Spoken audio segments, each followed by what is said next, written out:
안녕하세요. 저는 세상에서 가장 씩씩한 아들 하나를 키우고 있는 40대 남자입니다. 저는 굉장히 평범하고 무탈하게 살아온 사람이에요. 어려서부터 지금까지 부모님 말씀이라면 어떤 것도 거역하지 않고 그 말이 옳다고 생각하며 잘 따라왔습니다. 그만큼 부모님을 존경하고 믿었으니까요. 그런데 살다 보니 제 생각이 틀렸다는 걸 아주 뼈저리게 느끼는 사건이 있었습니다. 그 사건 때문에 사연까지 보내게 됐어요. 이 사연을 듣고 제발 저와 같은 실수를 하는 분이 없었으면 합니다. 저는 중고등학교 때 전교 1, 2등을 놓친 적이 없는 모범생이었습니다. 이런 소리라면 다들 재수없다고 하지만 학교 선생님이셨던 부모님의 말씀대로만 따르면서 자라다 보니 어느새 저절로 모범생이 되어 있었습니다. 저는 부모님이 하라면 하고 하지 말라면 하지 않았어요. 그러다 보니 학교에서도 군대에서도 직장에서도 아무런 문제 없이 무난하게 살아왔습니다. 언제나 부모님의 자랑거리였던 저는 지금처럼만 하면 제 인생은 평생 탄탄대로라고 생각했어요. 예상대로 저는 서울의 명문대에 입학했고 대학을 졸업하기 전에 취업해서 대기업에 입사했습니다. 주변의 친구들은 대기업에 입사해서도 일이 너무 많아 적응하기 힘들다고 투덜거렸는데 저는 이해가 되질 않았습니다. 저는 그렇지 않았거든요. 매일 학교에 갔듯이 회사도 그냥 성실하게 다니다 보면 자연스레 적응하고 승진해서 제가 원하는 위치에 자연스레 가 있을 거라고 생각했어요. 그래서 저는 항상 저의 미래가 기대됐습니다. 결과적으로 항상 제 생각대로 됐고요. 그런데 한 가지 제대로 되지 않은 게 있었습니다. 바로 연애와 결혼이었어요. 학교 다닐 때부터 줄곧 이상하게 제가 좋아하는 사람은 저를 좋아하지 않았습니다. 성인이 되면서도 마찬가지였고요. 연애를 아예 못 해본 건 아니었지만 연애를 할 때마다 실패를 했어요. 군대 가기 전 만났던 여자친구는 제가 군대에 있을 때 제 친구와 바람이 났고 취직하고 만났던 여자친구는 저와 다른 남자와 양다리였어요. 넌 착하고 성실해서 너무 좋은데 재미가 없어. 너랑 있으면 지루해서 자꾸 딴 남자 생각이 난다니까? 전 여자친구들은 헤어질 때마다 항상 저렇게 비슷한 얘기를 했습니다. 제가 착하고 능력 있고 성실한 건 알겠는데 같이 있으면 지루하고 재미가 없다고요. 꼭 선생님이랑 있는 것 같다나요? 한 번도 아니고 그런 일이 연달아 있다 보니 저는 연애에 자신감이 떨어졌습니다. 사회생활 하는 데는 장점이 되는 일이 연애할 때는 단점이 되더라고요. 친구들도 저를 연애 고자 호구라고 부르기 시작했고요. 언제부턴가 저는 저도 연애든 결혼이든 될 대로 되라 라고 여기며 일에 열중했습니다. 일이나 공부는 언제나 제가 노력한 만큼 결과가 나오다 보니 후회가 없었거든요. 그렇게 일에만 열중하며 살다 보니 어느새 훌쩍 시간이 흘러 제 나이 30이 넘겼더군요. 저는 급하다고 생각하진 않았지만 부모님 생각은 달랐습니다. 부모님은 제 결혼이 더 늦어질까봐 불안해하셨어요. 자꾸만 여기저기서 선자리를 알아오셨습니다. 부모님 말씀을 거역할 수 없으니 몇 번 선자리에 나갔는데 다 잘 안 됐어요. 인물 좋아, 학벌 좋아, 직장 좋아. 도대체 뭐가 부족해서 여자를 못 만난다는 거야. 자, 아버지 잘 아는 선생님 따님인데 이번에 제발 나가서 잘 해봐. 그래. 그 선생님 엄마도 아는 분인데 인성이 너무 좋으셔. 딸도 학교 선생님인데 참하고 너무 괜찮단다. 엄마도 더 늦기 전에 빨리 손주 보고 싶어. 한두 번 듣는 소리는 아니었지만 그때는 좀 달랐습니다. 그전에는 그냥 어느 직장에 다니는 아가씨다 정도였는데 이번에는 어머니 아버지가 굉장히 밀어붙이셨어요. 선자리에 나올 여자의 아버지가 부모님이 아시는 분인데 인성이 워낙 좋으신 분으로 유명해서 사돈이 되면 너무 좋을 것 같다고 하셨어요. 저희 부모님 로망 중 하나가 사돈끼리 돈독하게 지내면서 같이 놀러 다니고 가족 여행도 다니는 거였거든요. 더군다나 여자가 선생님이라는 사실도 크게 장점으로 작용한 것 같습니다. 저희 부모님 두 분 모두 선생님이라는 직업에 굉장히 자부심이 높으시거든요. 결혼해서 아이 키우며 살기에는 이만한 직업이 없다고 하셨어요. 부모님은 제가 그 여자와 잘 되기를 대놓고 바라셨습니다. 저는 친구들 사이에서 부모님 말씀이라면 농약도 약이라며 먹을 놈이라고 놀림받을 정도로 효자예요. 그 정도로 부모님 말씀을 잘 듣고 살았습니다. 그래서였을까요? 여자는 처음 만났을 때부터 여성스럽고 차분한 게 그냥 첫인상이 좋아 보였습니다. 부모님이 마음에 들어 하시다 보니 저도 모르게 진지하게 생각하긴 했어요. 여자를 만나고 돌아온 뒤 바로 결혼까지 하는 상상을 했습니다. 상상하면 할수록 결혼하면 잘 안 싸우고 사이좋게 살 수 있겠다는 느낌이 들었어요. 하지만 신중하지 않을 수가 없는 게 제 나름 여자에 대한 상처가 있다 보니 느낌이 좋다고 해서 결혼을 바로 결정할 수는 없었습니다.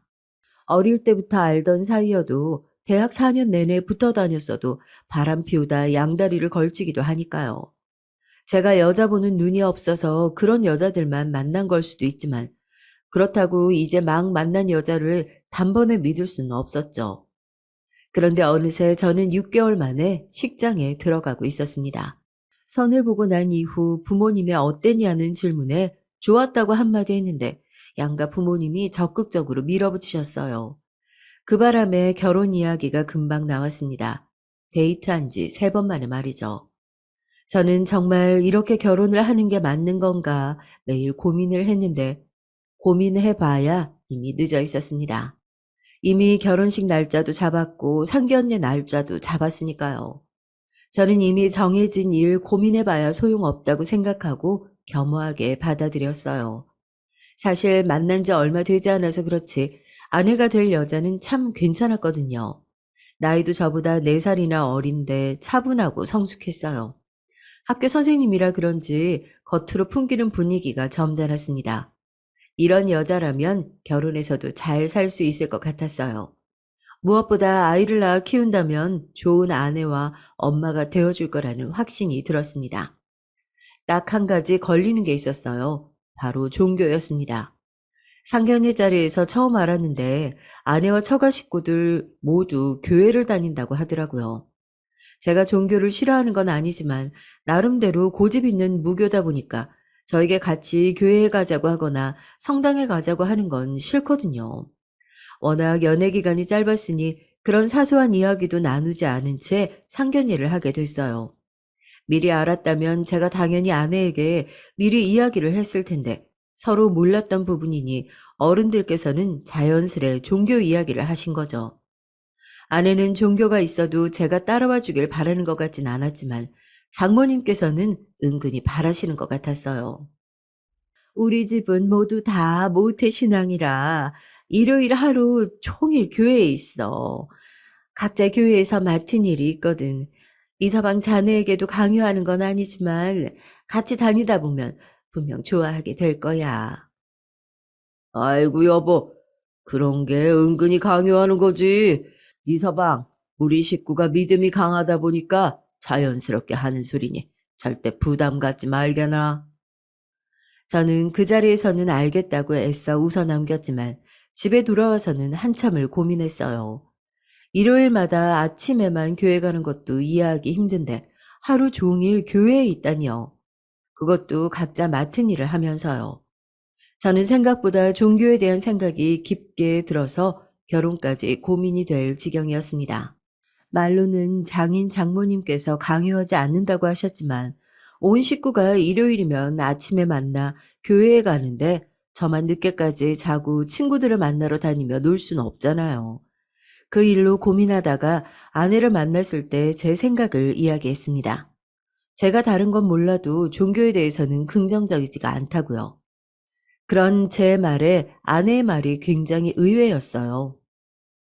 나도 상견례 때는 부모님이 계셔서 말 못했는데 사실 나도 교회 다니는 거 힘들어. 그래서 결혼하면 집이 멀다는 핑계로 슬슬 안 갈 거니까 너무 걱정하지 마. 사람이 참 이렇게 간사합니다. 바로 조금 전까지 종교 문제로 결혼까지 고민해놓고 아내가 교회를 안 가도 된다고 하니까 표정이 숨겨지질 않더군요. 좋아서요. 저는 다행이라고 생각했습니다. 아내에 대해서 새삼 깨달은 게 그래도 말이 통하는 사람이구나라는 거였어요. 사실 말이 통한다는 게 가족이든 친구든 살면서 제일 중요한 거잖아요. 문제가 생겨서 싸우게 됐을 때 서로 말이 안 통하고 상대방을 배려하지 않으면 문제가 해결되지 않으니까요. 저에게는 종교 부분이 굉장히 중요한 일이었는데 이야기가 통해서 다행이다 싶었습니다. 저는 연애를 오래 하지 않아 과연 이대로 결혼해서 잘 살 수 있을까라는 조금의 걱정이 있었어요. 그래도 제가 잘하면 문제 없을 거라고 막연하게나마 생각했습니다. 지금까지 살아온 대로 결혼 생활도 성실하게 하다 보면 문제 없을 거라고요. 그런데 제가 결혼을 너무 만만하게 봤나 봐요. 생각처럼 쉽지 않았습니다. 사람을 반년 보고 판단한다는 게 역시나 무리였을까요? 짧게 연애하고 결혼을 해서인지 아내와는 살면 살수록 매일 새로운 모습을 발견하고는 했습니다. 물론 새로워서 신선하고 좋기도 했지만 그만큼 낯설 때도 있었어요. 이 사람한테 이런 모습도 있구나 싶어서요. 가장 신기했던 건 아내는 평소에도 굉장히 말수가 적고 외출을 별로 좋아하지 않는다는 겁니다. 항상 학교, 집, 학교, 집이었어요. 일요일 교회 가던 것도 정말 결혼하자마자 가지 않았습니다. 집이 멀다는 핑계로 안 가는 것 같더라고요. 장인 장모님은 신혼집 근처에 있는 교회라도 다니고 하셨지만 아내는 전혀 알아보지 않았어요. 물론 집에만 있는 게 제일 좋고 편하죠. 저는 그게 이상하다는 게 아닙니다. 아내는 자주 만나는 친구도 거의 없고 따로 연락하는 직장 동료도 없더라고요. 하루 종일 같이 있어도 핸드폰으로 누군가와 연락 한번 하는 걸 본 적이 없어요. 핸드폰 기록엔 항상 저 아니면 장인 장모님 정도였죠. 생각해보니 연애할 때도 일주일에 한 번 쉬는 날 반나절 정도 저랑 만났던 것 같아요. 근무하는 평일엔 거의 만난 적이 없고요. 연애할 때는 집도 멀고 일도 서로 바쁘니까 그러려니 했는데 부부가 돼서 같이 살다 보니 그런 모습이 좀 당황스러울 때가 종종 있었습니다. 그리고 시간이 갈수록 제가 불편해졌어요. 아내가 인간관계가 좁다 보니 저의 주변 친구 관계나 사회생활에 대해서 이해하지 못할 때가 많았거든요. 한 번은 이런 적이 있었어요. 아내가 평일에는 퇴근하면 곧장 집에 와서 쉬는 편이라 저도 평일에는 친구를 만나기가 힘들었어요. 아내가 혼자 있는 건 또 싫어해서 저도 항상 퇴근하면 곧장 집에 와 함께 있어 주길 바랐습니다. 아무리 그래도 저도 친구도 있고 직장 동료들이 있다 보니까 가끔 저녁도 먹고 회식도 하잖아요.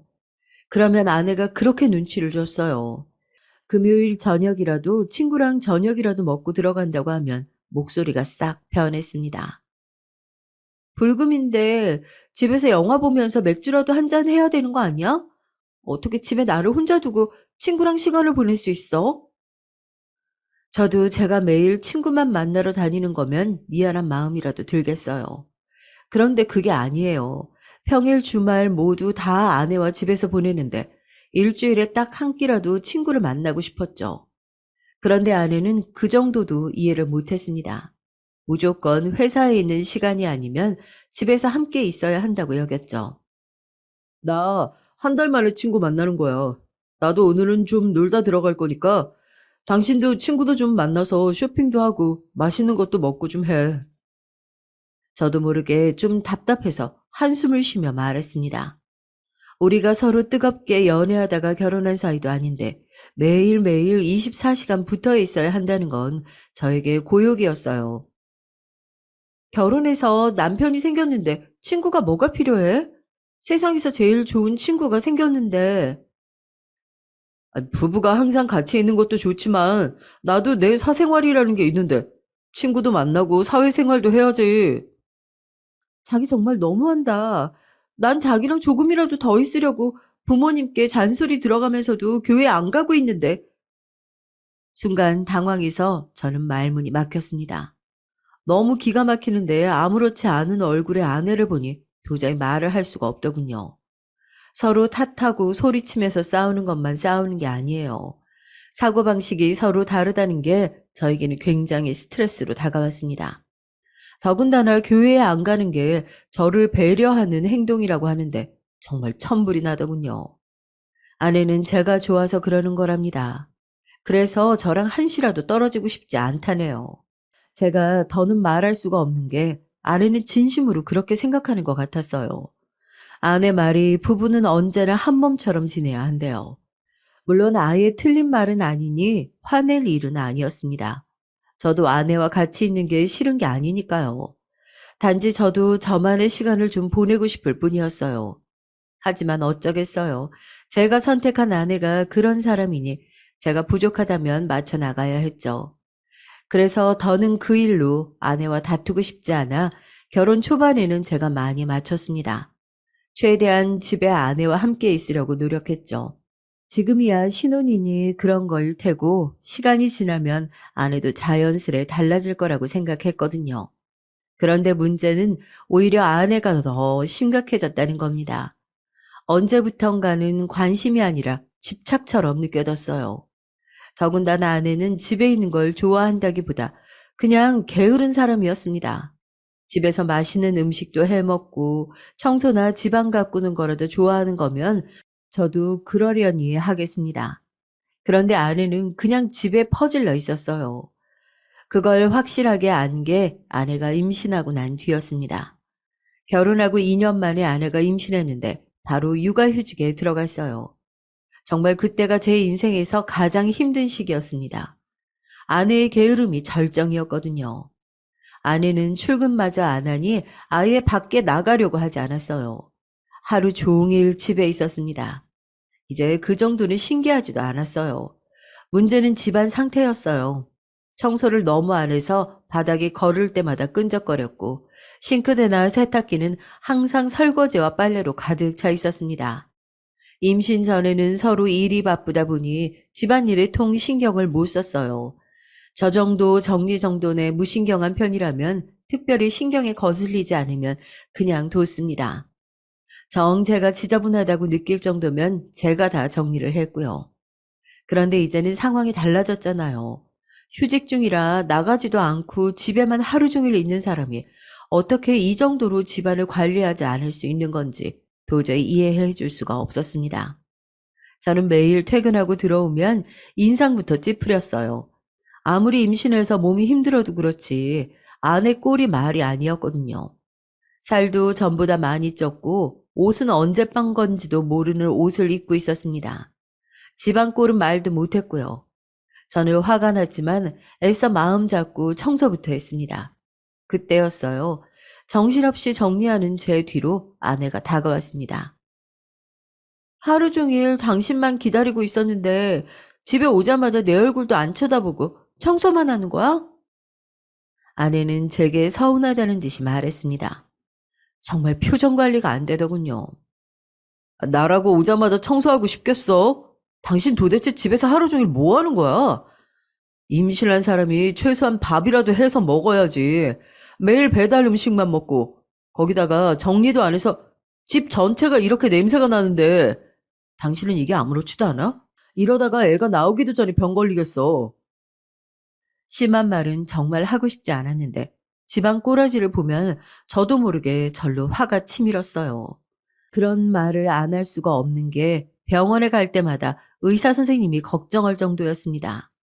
아이의 체중이 느는 속도에 비해서 아내의 몸무게가 늘어가는 속도가 너무 빠르다더군요. 이러다가 임신 중독증이 올 수도 있으니까 힘들지 않으면 조금씩 움직이면서 운동도 해야 한다고 하셨습니다. 그런 소리까지 들었는데도 아내는 전혀 달라지지 않았어요. 저도 더는 가만히 지켜볼 수만은 없었습니다.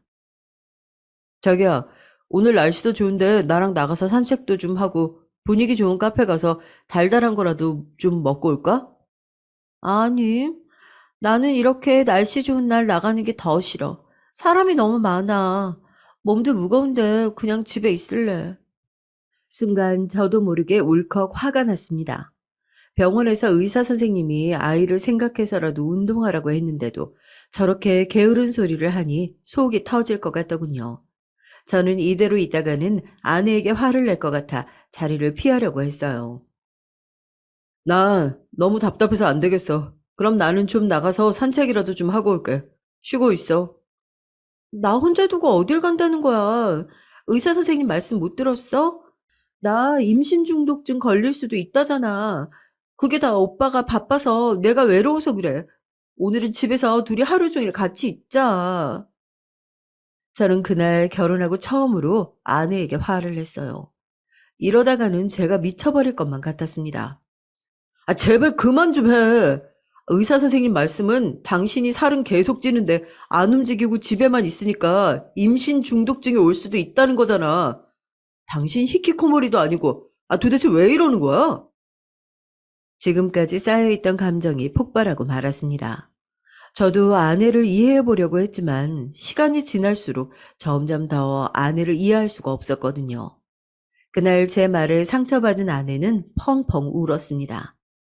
저는 울기만 하는 아내가 답답했지만 더 화를 낼 수는 없었어요. 저는 아내에게 소리 질러서 미안하다고 바로 사과를 했고, 그리고 차분하게 제 생각을 이야기했습니다. 당신이 집에 있는 걸 좋아하고 나가는 걸 별로 좋아하지 않는 것도 알지만 그렇다고 언제까지 이렇게만 지낼 수는 없으니 저와 하나씩 노력해 보자고 했어요. 제가 많이 돕겠다고요.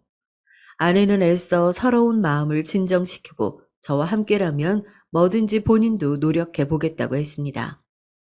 당시에 심적으로 힘들긴 했지만 어느 부부나 그런 시기가 있을 수 있다고 생각하기로 했어요. 앞으로 아이를 낳으면 아내와 저 둘 다 부모가 될 텐데 더 성숙하고 안정적인 모습으로 아이에게 좋은 본보기가 되는 부모가 되어야 하니까요. 그렇게 시간이 흘러 아내가 아이를 낳았습니다. 임신하고 출산하는 동안 아내가 많이 고생했으니까 아이가 태어난 뒤에는 제가 육아휴직을 쓰겠다고 했어요. 그런데 아내는 육아휴직을 반년 더 쓰면서까지 본인이 아이를 돌봤습니다. 사실 저는 아내가 좀 걱정돼서 제가 육아휴직을 쓰려고 했거든요. 안 그래도 집 밖으로 나가지 않는 사람인데 아이를 키우다 보면 힘들어서 더 집에만 있고 아예 밖에 생활은 안 할게 될 것 같아서요. 그런데 제 예상대로 아내는 정말 아들과 집에만 있었습니다. 처음엔 아이가 어리기도 했고 아내가 원래도 집을 좋아하는 사람이니 그럴 수 있다고 생각했어요. 그런데 지켜보니까 아무리 봐도 좀 심하게 집에만 있었어요. 아이가 100일이 될 때까지 아내는 한 번도 외출하지 않았습니다. 그것도 양가 어른들이 아이 100일이니 밖에서 밥을 먹자고 해서 나간 게 처음이었어요. 그 전까지는 아내는 집 앞에 도착한 택배를 가지러 나가는 게 외출의 전부였죠. 아이가 태어나고 난 뒤 아내의 문제는 하나 더 생겼습니다. 제가 회사에 출근한 순간부터 퇴근해서 집에 올 때까지 수시로 전화를 해댔어요. 아이가 울 때마다 잠들지 않을 때마다 초조해서 제게 전화를 해댔습니다. 제가 일이 바빠서 전화라도 안 받으면 문자가 50통씩 와 있었어요. 애가 잠을 안 자. 책에서 보면 다른 애들은 밤에 안 자면 낮에 분유 먹고라도 2시간은 잔다는데 우리 진영이 어디 문제 있는 거 아닐까? 아무래도 병원에 가보는 게 좋겠지. 만약에 무슨 문제 있는 거면 어떡해? 나 무서워 자기야. 집에 좀 와주면 안 돼? 잠깐 사이에 저런 문자가 수십 통씩 와 있으면 정말 저까지 불안했습니다. 일에 집중할 수가 없었어요. 아무리 생각해도 육아 우울증인 것 같아 전 아내에게 조심스레 병원에 가보자고 했어요. 도저히 옆에 있는 내가 힘들어서 안 되겠다고요. 그런데 아내는 제 말에 버럭 화를 냈습니다. 내가 애 키우느라 힘들어서 좀 도와달라는 건데 그게 이해가 안 되고 힘들다고? 당신이 그러고도 우리 진영이 아빠야? 나도 우리 진영이 잘 키우려고 이러는 건데 나더러 정신병이라니? 정신병이라고 부정적으로 볼 게 아니라 자기 상태가 불안하게 보이니까 검사를 좀 해보자는 거야. 나랑 같이 가보자. 저는 애써 아내를 진정시켰지만 아내는 자신이 별거 아닌 일에 불안해하고 이상하게 행동한다는 거에 대해 전혀 인정하지 않았어요. 병원은 죽어도 안 가겠다고 했습니다. 아내는 그날 이후 더 이상해졌어요. 제가 또 병원에 가자고 할까봐 걱정되는지 더는 전화나 문자는 보내지 않았지만 혼자 책이나 인터넷에 나오는 내용에 집착하고 있었습니다. 아이가 먹는 거, 자는 거, 노는 거 등등 모두 다 책이나 맘카페에서 본 대로 그대로 해야 직성이 풀렸죠. 저도 처음엔 좀 지켜보자 싶었습니다. 아내도 아이를 위해서 그러는 거니까요. 그러던 어느 날이었습니다. 일이 너무 많아 야근까지 하고 와서 손 하나 까딱할 수가 없었어요. 그런데 집에 들어갔더니 아들과 아내가 안 자고 깨어 있더라고요. 이미 잘 시간이 넘었는데도요. 저는 왜 아직 안 자냐고 물었습니다. 그러자 아내 말이 저를 기다렸다네요. 오늘 텔레비전에서 봤는데 아이들은 하루 한 번이라도 아빠랑 교감을 해야 공감 능력이 뛰어난 아이로 자랄 수 있대. 자, 자기가 이 책 한 권만 읽어주고 자. 아내는 6개월도 안 된 아들의 공감 능력을 위해서 12시가 다 되어가는 시간까지 애를 안 재우고 저를 기다리고 있었던 거예요. 내일 하면 되지. 뭐하러 늦은 시간까지 기다렸어. 나도 오늘은 피곤해서 좀 쉬고 싶은데.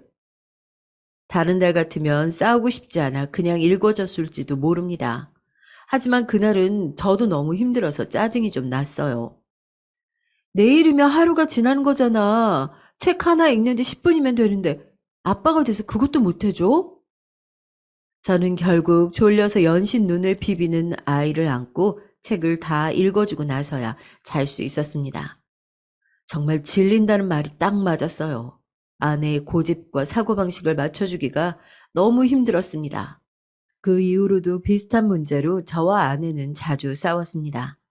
사람이 이 정도로 싸울 수 있나 싶을 정도로 아내와 저는 육아휴직 내내 싸웠어요. 저도 아들 생각해서 어떻게든 참아보려고 했는데 아내는 남의 말에는 아예 귀를 막고 자기 생각이 무조건 맞다는 투였어요. 거기다가 아내는 제가 생각한 것보다 훨씬 더 어리숙했어요. 아내도 30이 넘었고 사회생활도 할 만큼 했으니 사리분별 정도는 알아서 할 줄 알았는데 그렇지가 않더군요. 어떨 때 보면 저래서 친구가 없나 싶을 정도라니까요. 한 번은 아이가 감기에 걸린 적이 있어요. 새벽에 열이 나서 제가 내내 간호하고 아침에 출근하기 전에 아내와 아이를 병원 앞에 내려다 주고 저는 출근했습니다. 아내는 집에서 나오자마자 너무 오랜만에 외출한 거라면서 자기도 어이가 없는지 웃더라고요. 저는 진료 잘 받고 집에 들어가라고 하고 출근했습니다. 그런데 점심시간에 아이의 열이 떨어졌는지 전화를 했어요. 해열제를 먹였으면 열이 떨어졌을 것 같아서요. 그런데 아내 말이 아직도 아이 열이 안 떨어졌대요. 39도가 넘는답니다. 저는 놀라서 해열제 먹었는데도 안 떨어졌냐고 바로 물었는데 아내가 하는 소리가 기가 막혔습니다. 내가 병원에서 진료 기다리고 있는데 옆에 있던 아기 엄마 말이 거기 병원 의사 선생님이 해열제랑 항생제를 너무 안 바른다는 거야. 애들은 어릴 때 부모가 면역력을 만들어줘야 하는데 자꾸 해열제랑 항생제 먹이면 면역력이 안 생긴다고 선생님이 처방해줘도 웬만하면 먹이지 말고 버티라고 하더라고. 그래서 일부러 안 주고 있는데 영 열이 안 떨어지네. 저는 순간 얼굴이 뜨거워질 정도로 화가 났어요. 이 정도가 되니 제가 이상한 건가 싶더군요. 기껏 병원까지 가서 의사 선생님 말은 안 듣고 처음 본 아기 엄마 말을 듣는다는 게 상식적으로 이해가 되세요? 저는 아무리 생각해도 납득이 안 돼서 미치고 팔짝 뛸 노릇이었습니다. 당신 제정신이야? 이제 6개월 된 애가 열이 39도인데 해열제를 안 먹이면 어떡해? 쓸데없는 소리 하지 말고 의사가 처방해준 약 바로 먹여. 제가 소리까지 지르는데도 아내는 태평하게 별일 아니라는 듯 알겠다고 해열제를 먹이겠다고 전화를 끊었습니다. 이럴 때 보면 아내가 어디가 좀 모자란 게 아닌가 싶을 때도 있어요. 다른 사람들한테 말하면 다들 놀라요. 학교 선생님이라는 분이 어쩜 그렇게 순진하냐고요. 말이 좋아 순진한 거지 제가 보기엔 분명 모자란 게 확실합니다. 그로부터 얼마 뒤 얌전히 집에만 있는 줄 알았던 아내가 사고를 쳤어요. 제가 중간에 알게 돼서 빠르게 수습하긴 했지만 안 그랬으면 대형 사고가 날 뻔했습니다. 아내가 다단계에 빠질 뻔했어요. 하루 종일 그놈의 맘카페니 뭐니만 보고 있더니만 일을 쳤습니다. 아내가 맘카페에서 우연히 알게 돼서 연락을 주고받던 아줌마가 있었나 봐요. 그 아줌마가 핸드폰으로 돈을 벌 수 있는 방법이 있다고 아내에게 이야기를 한 거죠. 간단하게 제품 몇 개만 사서 후기 쓰고 다른 사람에게 소개해서 파는 일이었는데 모든 과정이 집에서 핸드폰 하나로 할 수 있는 일이다 보니 아내가 솔깃했던 거죠. 애 잘 때 옆에서 잠이나 자고 밀린 집안일이나 하면 뭐해. 아니, 돈도 안 나오는 일인데. 핸드폰으로 10분만 투자하면 몇만 원씩 벌 수 있는데 이게 낫지. 얼굴도 모르는 아줌마 이야기만 듣고 별로 이상하지 않다고 느낀 아내는 아줌마가 시키는 대로 했습니다. 그런데 글쎄 그게 바로 다단계였어요. 어느 날 제가 우연히 아내 핸드폰을 보게 됐는데 은행 앱이 켜져 있었어요. 그런데 꽤 큰 돈이 이체된 내역이 있더라고요. 전혀 모르는 사람한테요. 저는 곧바로 아내에게 이 사람이 누구냐고 물었는데 아내는 말을 안 했습니다. 저는 아무래도 이상해서 아내 핸드폰을 뺏어서 이것저것 확인했어요. 그 아줌마가 소개했다는 사이트와 주고받은 메시지 내용까지 몽땅 다 확인했습니다. 그런데 제가 보기엔 딱 봐도 사기더라고요. 당신 정말 애들 가르치는 학교 선생님 맞아? 아, 어떻게 이런 말도 안 되는 거에 속아? 여보, 그 언니 이상한 사람 아니야. 자기는 잘 알지도 못하면서 함부로 말하지 마. 나한테 매일 힘들지 않냐고 위로해주고 커피 쿠폰 같은 것도 보내준 좋은 언니야. 아내는 순진하다는 말로는 표현이 안 될 정도로 멍청했습니다. 워낙 세상 물정 몰라서 그런 건지 좀만 잘해주는 사람이 있으면 쉽게 홀라당 넘어갔어요. 저는 곧바로 경찰에 신고했습니다. 그 아줌마가 말한 사이트에서 팔던 물건들은 다 제대로 허가받지 않은 불법 상품들이었어요. 만약 이대로 계속 팔았다가 문제가 생겼으면 아내도 조사를 받아야 할지도 모르는 일이었습니다. 아내는 그 아줌마가 사기꾼이고 아내에게 일부러 접근했다는 사실을 알고도 믿지 않았어요. 오히려 저더러 몇 푼 되지도 않는 돈 때문에 신고까지 하냐고 했습니다. 아내는 여러 면에서 제정신이 아니었어요. 제가 아무리 이야기해도 변하지 않는 아내를 지켜보는 게 너무 힘들었습니다. 저는 고민 끝에 제가 육아휴직을 쓰겠다고 했어요. 사실 누가 보면 제가 육아휴직을 쓰고 싶어서 안 달랐는지 알겠지만 아니에요. 저도 당시에 승진 시험을 앞두고 있었기에 직장에서도 중요한 시기였습니다.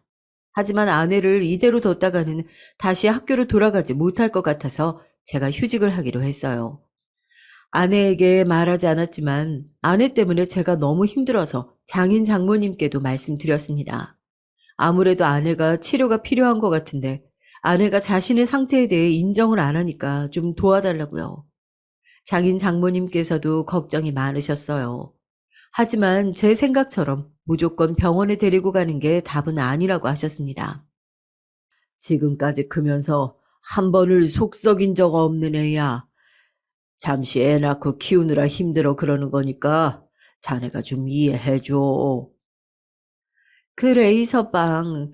내가 자주 와서 애도 봐주고 집안일도 도와줄 테니까 너무 걱정하지 말고 우리가 주일마다 가서 기도할게.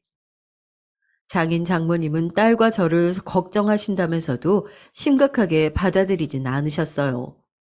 저는 아들을 생각해서라도 아내가 조금만 노력해 주길 바랐습니다. 그래서 저도 육아휴직까지 한 거예요. 아내가 너무 집에만 있다 보니 점점 더 이상해지는 것 같아서 예전처럼 학교에 나가 일하다 보면 좀 나아지겠지 기대했습니다. 아내는 복직하는 거에 대해서 끝까지 고민했지만 제가 애써 설득했어요. 그리고 일하는 게 너무 힘들면 그만둬도 되니 아내가 좋아하는 일을 같이 찾아보자고까지 했어요. 아내는 못 이기는 척 복직을 했습니다. 아내가 복직한 이후 그래도 많이 나아지는 것 같았어요. 저도 아내가 나가서 일하는 동안 부단히 노력했습니다. 아들을 돌보면서도 아내를 위해 요리하고 청소를 했어요. 웬만하면 외출하지 않고 아내가 전부 다 안정감을 느낄 수 있도록 자상하게 대하려고 노력했죠. 그런데 제 계획이 통했는지 몇 개월 만에 아내가 변했습니다. 퇴근하고 직장 동료들이랑 밥을 먹기로 했다면서 늦게 들어오기도 하고 주말이면 약속이 있다면서 나가기도 했어요. 저는 아이를 보느라 좀 힘들어도 아내가 외출을 한다는 사실이 너무 좋았습니다. 저나 아들이 아닌 다른 누군가와 소통하고 교류한다는 것만으로도 좋은 변화라고 생각했죠. 그런데 이게 또 좀 이상했습니다. 아내는 외출을 하는 횟수가 늘다 못해 집에 있는 시간이 별로 없었어요. 학교에 일이 많다며 평일에도 평소보다 1시간씩 일찍 출근하더니만 이제는 퇴근도 8, 9시나 돼야 했어요. 제가 학교 일이야 잘 모르니까 정말 바빠서 그럴 수 있겠지 했지만 이런 일이 잦아지니까 저도 좀 걱정이 되더군요. 심지어 아내가 갑자기 살을 빼겠다면서 헬스랑 수영을 등록했다고 하더라고요.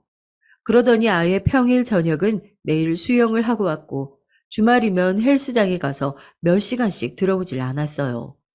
저는 180도 달라진 아내의 행동에 의심하지 않을 수가 없었습니다. 아내처럼 집에 있기를 좋아하던 사람이 아무리 복직해서 바빠졌다고 해도 쉬는 날까지 밖에 나가 있는다는 건 있을 수 없는 일이에요. 저의 의심은 점점 더 확신으로 변해갔습니다. 잦은 외출도 이상했지만 외모 가꾸는 일에 관심도 없었던 사람이 옷이며 화장에 신경 쓰는 걸 보니 더 확신이 들더군요. 이건 100% 바람이었습니다. 결혼하고 지금까지 저에게 푹 빠져서 저만 바라보며 질릴 정도로 집에만 있던 사람이 갑자기 밖으로 돈다는 건 푹 빠진 상태가 바뀐 거로밖에는 볼 수 없었어요. 그러던 어느 날이었습니다. 증거가 없으니 물증으로만 내내 아내를 의심하던 상황에서 아내가 갑자기 지방에 간다네요. 주말에 교육이 잡혔다면서 지방에 며칠 다녀온답니다. 물론 아내가 전에도 교육 간 적은 있지만 그때는 뭔가 느낌이 쎄했어요. 남자에게도 예민한 촉이라는 게 있답니다. 왠지 아내가 저에게 거짓말을 한다는 느낌이 들었어요. 저는 혼자 끙끙 앓으며 괜히 아내를 의심하지 말고 이번 기회에 확인해야겠다 싶었습니다. 그러면 안 된다는 걸 알면서도 저는 너무 답답해서 아내가 자는 사이에 몰래 아내의 핸드폰을 훔쳐봤어요. 그런데 아내의 핸드폰의 모든 앱이 다 잠겨 있었습니다. 원래 그렇지 않았어요. 저와 아내는 은행 앱 비밀번호까지 공유하며 서로 핸드폰을 따로 잠가두지 않았었는데 아내가 통화 내역, 메시지까지 몽땅 다 비밀번호를 설정했더군요. 저희 아내에 대해 지금까지 이야기한 게 있으니 여러분도 아시겠지만 아내가 이렇게 꼼꼼한 사람이 아니에요. 저에게 뭔가 완벽하게 속여야 할 게 있는 게 아니라면 절대 그렇게까지 할 리 없었죠. 누가 봐도 복직하기 전에 아내와는 너무나도 달랐기 때문에 저는 불안하지 않을 수가 없었습니다. 전 혼자 별의별 상상을 다 했어요. 아내가 정말 바람이 난 걸지도 모른다는 생각에 저는 잠을 이룰 수가 없었습니다. 그런 와중에 공휴일이라 아내가 출근하지 않는 날이었어요. 저는 애써 불안한 감정을 숨기고 아내에게 영화라도 보러 가자고 했습니다. 우리 데이트한 지 너무 오래됐지? 오늘 하루 어머니가 애 봐주신다고 하니까 하루 맡기고 데이트하고 들어오자. 어쩌지? 나 오늘 학교 선생님들 몇몇이랑 쇼핑하러 가기로 했는데. 미안해, 자기야. 오늘은 자기 혼자 영화 봐. 아내는 외출하는 빈도만 늘어난 게 아니라 성격도 달라졌어요. 전에는 직장 사람들과 어울려 다니는 게 싫다고 하더니만 최근에는 짬만 나면 사람들을 만나러 다녔죠. 당신 해도 해도 너무한 거 아니야? 나야말로 요즘 매일 애 보느라 집에만 박혀 있는데 쉬는 날이라도 나랑 좀 시간 보내줘야지. 제가 이런 말을 하게 될 줄은 몰랐습니다. 저는 옛날에 아내가 저에게 했던 말을 똑같이 했어요. 정말 너무 속상해서요. 그런데 아내 반응이 기가 막혔습니다. 아내가 코웃음을 치더군요. 자기야말로 옛날에 나한테 했던 말 잊었어? 쉬는 날 자기 좀 놔두고 나가서 친구들이랑 쇼핑도 하고 놀다 오라며. 이제라도 그렇게 하겠다는데 왜 투덜거려? 그쯤 되니 아내가 지난날 저와 있었던 일에 대한 복수를 이러는 건가 싶기까지 했어요. 하지만 그러기에 아내는 외출에 진심이었습니다. 한번 나가면 정말 들어올 생각을 안 했어요. 그리고 집에 들어올 때 보면 항상 어디서 달리기라도 하고 온 사람처럼 머리에 땀도 젖어 있고 몸에서 땀 냄새도 났고요. 저는 이 여자가 도대체 나가서 뭘 하고 다니는 건가 싶었죠. 거기다가 그렇게 애지중지하던 아들한테도 전만큼 관심이 없었습니다. 아들이 10개월이 넘자마자 자리에서 벌떡 일어나 한 발을 디뎠어요. 저는 너무 좋아서 곧바로 동영상을 찍어 아내에게 보냈죠. 그런데도 아내는 웃음 표시 하나 보내고 말더군요. 그뿐만이 아니에요. 아들 돌잔치 준비로 저는 이거저거 알아보느라 바빴는데 아내는 일절 신경 쓰지 않았습니다.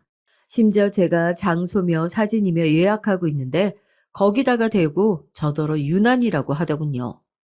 요즘 누가 돌잔치 그렇게 거창하게 한다고 유난이야. 그냥 가족만 모여서 한 끼 먹는 거니까 대충 해. 저는 그 순간 딱딱한 무언가로 머리를 세게 얻어맞은 것 같았어요. 그리고 이 여자가 이제 더는 나나 아들이 아닌 다른 것에 정신이 팔린 게 맞다라는 생각이 들더군요. 우리한테 하나밖에 없는 아들 첫 번째 생일인데 대충 하라니. 엄마가 돼서 어떻게 그렇게 무책임하게 말해? 저는 더 화낼 힘도 없었습니다. 그리고 제가 지금까지 아내와 살면서 행복했던 적이 있기는 했나라는 생각까지 들었어요. 저는 우리 가족 셋이 조금씩이라도 성장해 나가며 안정적인 가정을 꾸릴 날만 생각하고 있었는데 다 저 혼자만의 착각이더군요. 저는 아내와 살면 살수록 이 여자가 도대체 어떤 여자인지를 모르겠더라고요. 이쯤 되니 제 인생이 통째로 아내에게 이용당했다는 느낌마저 들었습니다. 저는 아내에 대해 어떤 기대도 하지 않기로 했어요. 그리고 제 두 눈으로 아내가 어떤 여자인지 확인하기로 했죠.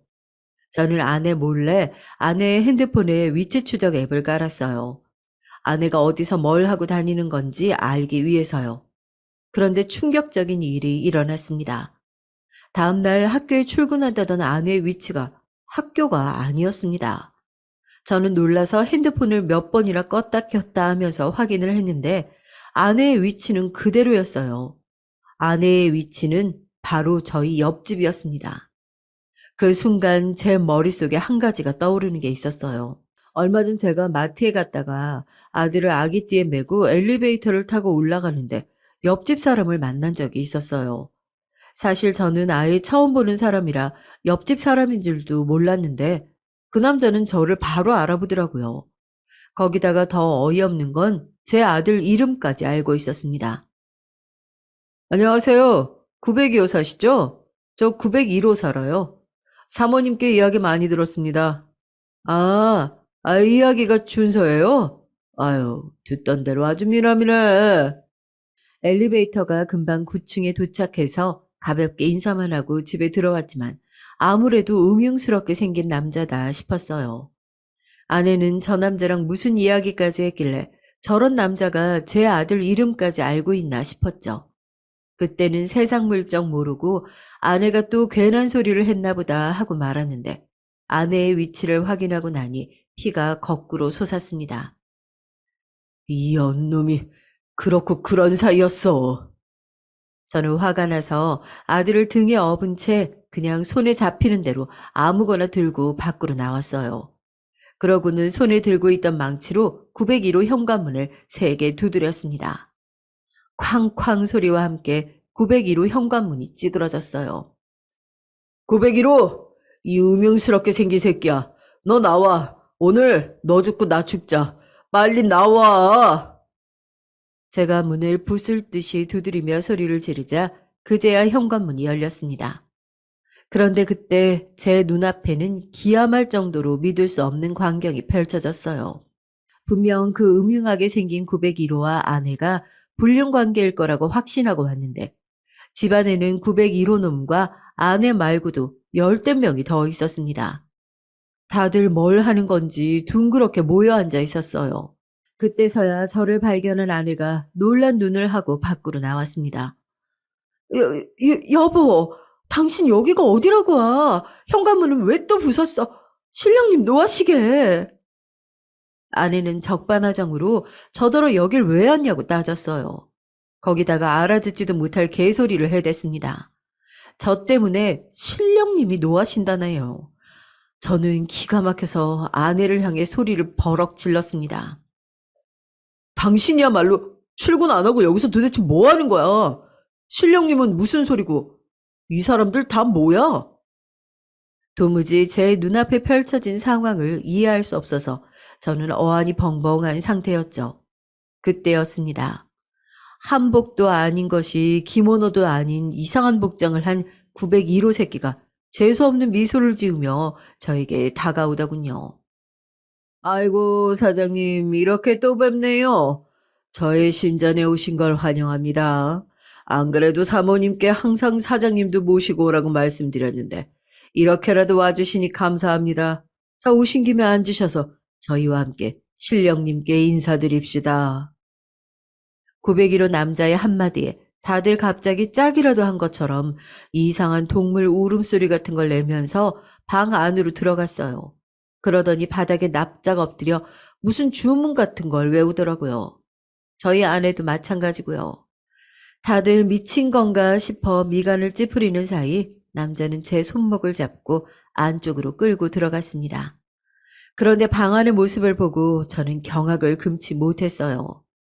방 안은 온통 요란하게 생긴 천으로 창문을 가려놔서 빛 한 점 들어오지 않게 어두웠죠. 거기다가 방 안에는 이상하게 생긴 조각상들과 그림이 가득했어요. 아내와 사람들은 그 이상하게 생긴 조각상 아래 머리를 조아리고 있었습니다. 그제야 저는 정신이 번쩍 들었어요. 아내가 이제 하다하다 사이비 종교에 미친 거죠. 사장님, 준서는 저한테 맡기시고 신령님께 인사드리세요. 부부가 함께 오셨으니 신령님께서 더 기뻐하실 겁니다. 이런 미친 새끼 돌았나?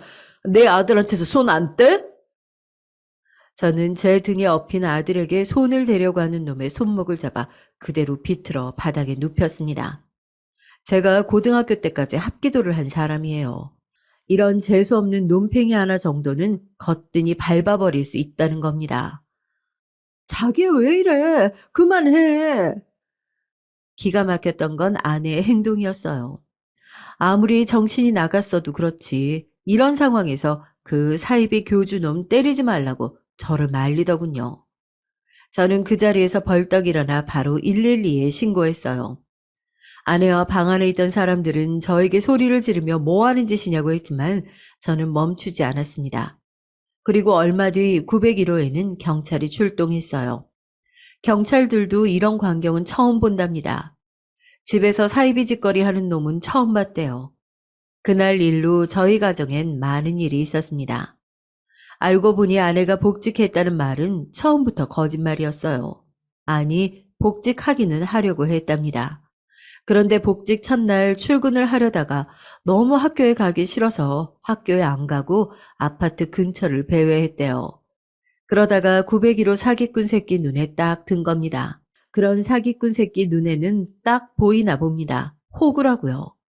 아내는 그 사이비 교주 새끼 말에 홀라당 넘어가 매일 그 집에 드나드는 겁니다. 저한테는 친구 만난다, 학교 동료들과 만난다, 거짓말을 하고요. 그런데 더 큰 문제는 아내가 그 자식에게 돈까지 갖다 바쳤다는 겁니다. 저와 아내는 돈 관리를 각자 했어요. 지금까지 한 달에 생활비를 반반씩 모아서 살기 때문에 아내가 돈을 얼마나 가지고 있었는지 저는 몰라요. 물어보지도 않았고요. 그런데 아내가 결혼하고 나서부터 착실하게 모은 적금이 있었다네요. 아들 나중에 집 사주려고요. 그 돈을 벌써 그 사이비 교주에게 다 가져다 줬답니다. 신령님께 바치면 신령님은 배로 벌게 해준다고요. 당신 진짜 어디가 좀 모자란 거 아니야? 어떻게 그딴 새끼가 하는 말을 믿고 돈을 갖다 줘? 당신도 그날 집에서 본 사람들 있지? 그 사람들이 다 말해줬다니까. 자기들은 신령님한테 1,000만 원 바쳤는데 그 다음 달에 일이 잘 풀려서 바로 2배로 벌었대. 그런 사람이 한둘이 아니야. 아내는 정신병자가 맞았어요. 아무리 제가 타이르고 이해해 보려고 해도 머리에 고장이 난 게 맞습니다. 거기에 있던 몇몇 사람들 말만 믿고 그 사이비 새끼한테 자그만치 1억을 갖다 줬대요. 저는 금방이라도 심장이 터질 것처럼 뛰었습니다. 그리고 결심했어요. 아내를 버리기로요. 저는 아내와 이혼했습니다. 사실 당연한 결과고요.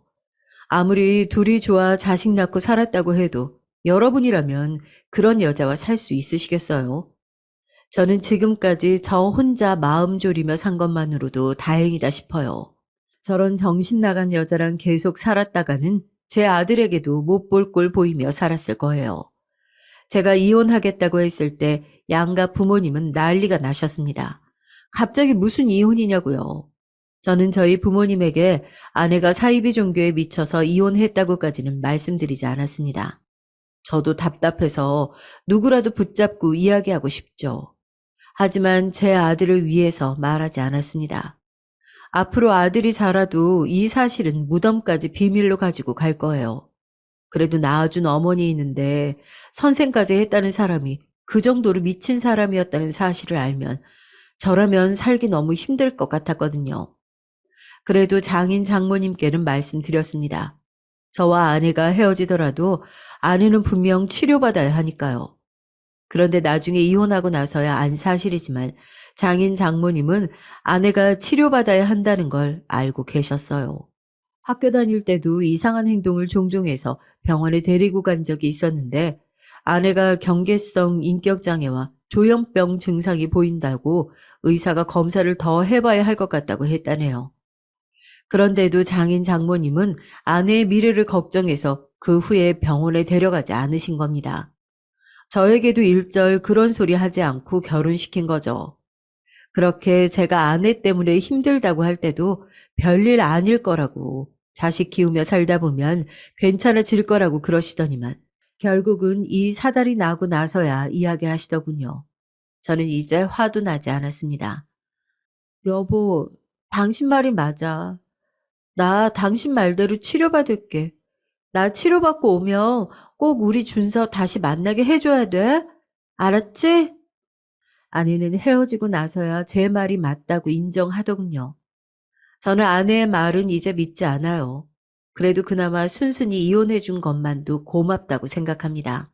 아내와 사는 몇 년 동안 정말 하루도 마음 편하게 다리 뻗고 자지 못했는데 이혼하고 나서는 지금까지 눈만 감으면 금방 잠들어요. 제 인생의 이혼이 첫 실패라고 생각했었는데 어쩌면 실패가 아니라 인생에서 가장 옳은 선택을 한 걸지도 모른다는 생각이 듭니다. 가끔 제가 혼자 아들을 잘 키우며 살 수 있을지 걱정이 되긴 하지만 그래도 정신 나간 여자하고도 버티며 살았는데 사랑하는 아들 하나 키우며 못 살까 하는 심정으로 살아보려고 합니다. 여러분이 저의 앞날을 응원해 주세요. 많은 응원 댓글 환영합니다. 지금까지 저의 긴긴 이야기 들어주셔서 감사해요. 여러분은 사랑하는 가족들과 언제나 행복한 일만 가득하시길 바라겠습니다. 안녕하세요. 저는 올해 60대 중반에 접어든 여자입니다. 젊은 시절 풋풋했던 그때가 엊그제 같은데 어느새 저도 반백살을 훌쩍 넘어버렸네요. 어릴 때는 참 하고 싶은 것도 많고 꿈도 많았었는데 이 나이 먹고 몸이 안 따라주니까 그냥 집에서 편하게 소파에 앉아 드라마를 보는 게 최고로 좋은 것 같아요. 드라마를 보면서 웃기도 하고 주인공이 모진 일을 당하면 같이 화를 내기도 하고 또 감동을 받아 울기도 하면서요. 그런데 드라마에서만 일어날 것 같은 그런 기적 같은 일이 저에게도 일어났다면 믿으시겠나요? 힘들게 살던 저의 삶을 구원해준 기적 같은 이야기. 여러분들에게 자랑 한번 해보고자 합니다. 그런 일이 실제로도 있긴 있구나 하고 들어주셨으면 합니다. 우선 40년 전 이야기부터 시작해 볼게요. 저는 20대 중반이던 시절 남편과 정말 불같은 사랑을 했습니다. 길을 지나가다가 통근버스를 기다리던 저에게 첫눈에 반한 남편이 저에게 끈질기게 구애를 한 끝에 저와 남편은 연인이 됐어요. 저에게는 남편이 첫사랑이었어요. 그 전에도 저에게 관심을 표현하는 남자들은 종종 있었지만 어려운 집안 형편 때문에 돈 버느라 정신없던 저는 번번이 거절하기 일쑤였죠. 저희 집은 홀어머니에 제 밑에는 동생들이 줄줄 있었기 때문에 큰딸이었던 제가 집안의 생계를 책임질 수밖에 없었습니다. 학교도 제대로 다니지 못하고 어머니를 도와 동생들을 돌보고 일을 하느라고 여유 시간도 가질 수가 없었어요. 그런데 남편을 만난 이후 저는 그런 저의 현실을 다 잊을 만큼 남편에게 푹 빠지고 말았습니다. 그런데 사랑이 너무 컸던 나머지 결혼도 하지 않은 제가 그만 덜컥 임신을 하고 말았어요. 그리고 저와 뱃속의 아기의 존재를 알게 된 남편의 집은 발칵 뒤집혔습니다. 그도 그럴 것이 남편네 집안은 그 동네 사람들은 누구나 다 알만한 부잣집이었기 때문이죠. 아버님은 그 동네 지역에 유지셨고 저희 집안과는 비교할 수도 없을 정도로 많은 재산을 가지고 계셨어요. 사실 남편의 멀끔한 차림새와 왠지 모르게 느껴지는 귀티 때문에 잘 사는 집일 거라고 예상은 하고 있었지만 그 정도로 유명한 부잣집 도련님일 줄은 몰랐습니다. 심지어 귀한 외동아들이었죠. 가방끈도 짧고 가진 것도 없는 저 같은 애를 며느리로 들이기에는 성이 안 차는 게 당연했습니다. 너 지금 제정신이니? 아니 어떻게 저런 애를 데려와 결혼을 허락해달라는 게야. 이 천치 같은 것. 아니다. 네가 문제가 아니지. 아가씨 말 좀 해봐요. 어떻게 대책 없이 애부터 가져선 어떻게 내 아들을 홀렸길래 일이 이 지경으로 만드는 거예요. 아니 어떻게 꼬셨길래. 난 절대 안 된다. 절대 이 결혼 허락 못해.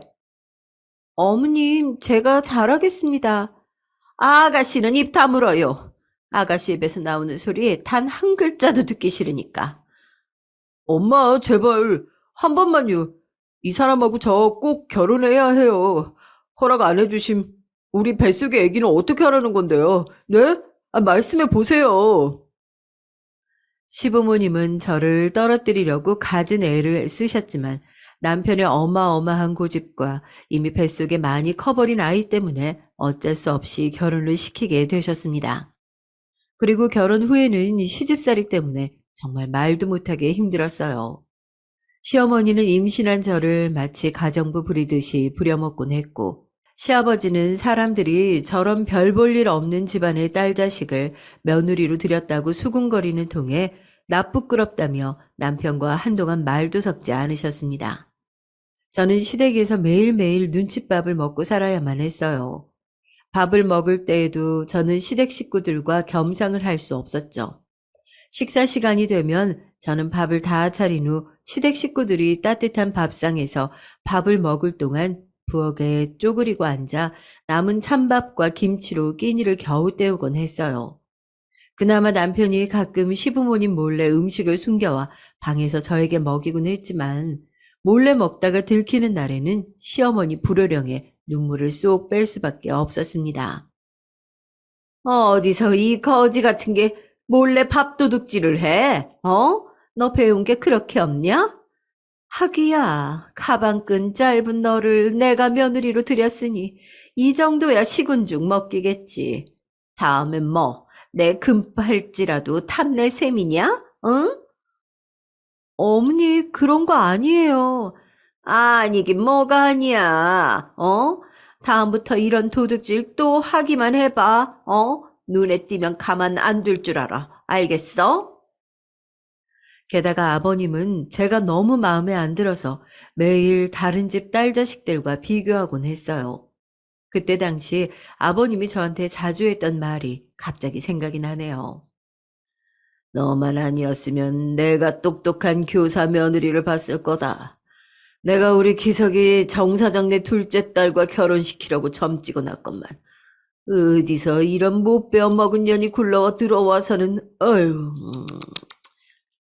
아버지 그만하세요. 왜 집사람한테 그런 험한 말씀을 하시는 거예요? 그만들 좀 이 사람 괴롭히시라고요. 저는 아버님이 저런 소리를 하실 때마다 할 말이 없어 고개만 푹 숙이곤 눈물을 흘렸죠. 남편이 저를 안 만났다면 부잣집에 똑똑한 아내를 얻어 더 잘 살 수 있었을 텐데 괜히 저 때문에 부모님과도 사이가 안 좋아진 것 같아서 매일매일 마음이 안 좋았습니다. 하지만 뱃속의 아기를 위해서라도 이 집에서 반드시 버텨내겠다고 다짐했어요. 하지만 그런 저의 다짐에도 불구하고 어머님의 구박 탓에 뱃속의 아기를 잃을 뻔한 적이 있었습니다. 어머님은 제가 만삭이 될 때까지 저에게 온갖 집안일을 시키셨는데 하루는 어머님이 계단을 좀 닦으라고 하시길래 중심 잡기도 어려운 무거운 몸으로 계단을 청소하던 도중 그만 굴러 떨어지고 말았어요. 굴러 떨어지면서 배가 눌린 탓에 고통에 괴로워하며 비명을 지르자 어머님도 무서우셨는지 병원에 데려가셨습니다. 다행히 병원에서 조치를 잘 해주신 덕분에 유산의 위기를 넘기고 아이는 살아남아 주었지만 만약 그날 어머님이 병원에 늦게 데려가셨다면 아이를 잃었을 거예요. 시간이 지나 지금 생각해보면 어머님은 제가 아이를 유산하길 바라셨던 것 같기도 해요. 항상 위험한 일만 시키셨거든요. 그런데 막상 진짜로 그렇게 될 것 같자 지레 겁을 먹고 병원에 데려가신 거죠. 그리고 그 일이 있고 몇 달 뒤 저는 떡두꺼비 같은 아들을 출산했습니다. 저는 내심 아무리 미운 며느리여도 아들 손주 안겨드리면 저를 조금이나마 받아주시지 않을까 기대했어요. 그런데 그런 일은 일어나지 않더군요. 시부모님은 손주 새끼 이뻐할 법도 한데 제가 미워서인지 아이까지 미워하셨습니다. 그렇게 저의 아이는 태어나자마자 자신을 미워하는 어른들 곁에서 자랄 수밖에 없었어요. 저는 할아버지, 할머니의 사랑도 못 받는 아이가 너무 안쓰러워서 더욱더 이 아이에게 사랑을 주려고 노력했습니다. 남편은 바빠서 잘 때 빼고는 잘 볼 수도 없었지만 늦은 밤 아이를 재우고 남편과 둘이서 도란도란 이야기를 할 때면 하루 동안 힘들고 서러웠던 게 싹 날아가는 느낌이었어요. 어느 날은 남편이 저에게 묻더군요. 여보, 당신은 소원이 뭐야? 저는 한참을 곰곰이 생각하다가 말했습니다. 음, 나는 나중에 우리도 나이 먹고 우리 상준이도 장가 가고 나면 시골에 전원주택 지어서 개 키우면서 사는 게 소원이에요.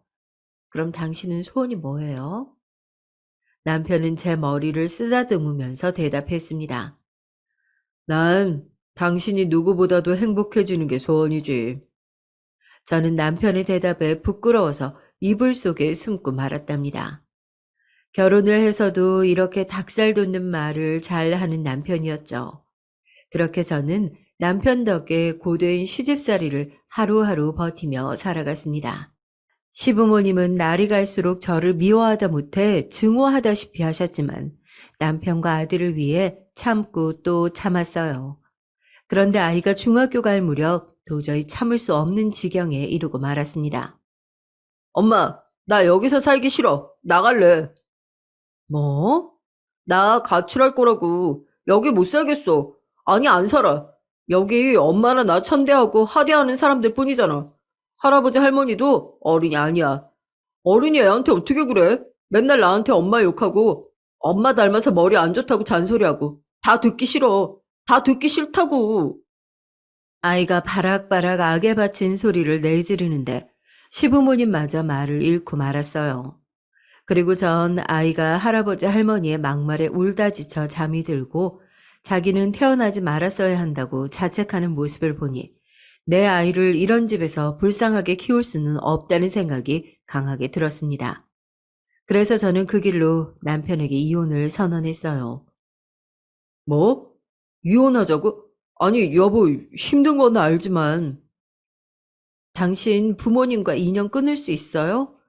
난 당신이 끊고 나랑 우리 아들이랑 함께 하겠다면 결혼 생활 이어갈래요.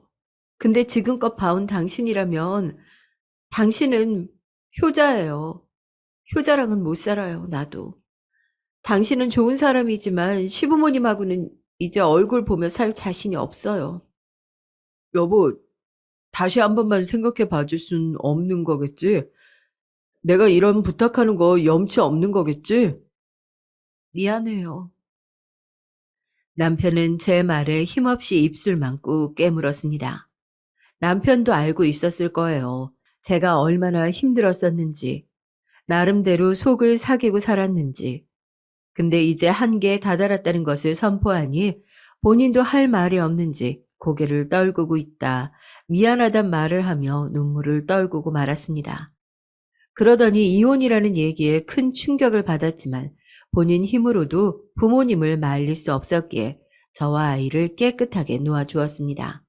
그리고 시댁에서 저에게 한 푼도 내어줄 수 없다고 하시는 통에 남편은 자기가 모은 돈으로 몰래 작은 집 하나를 해주었어요.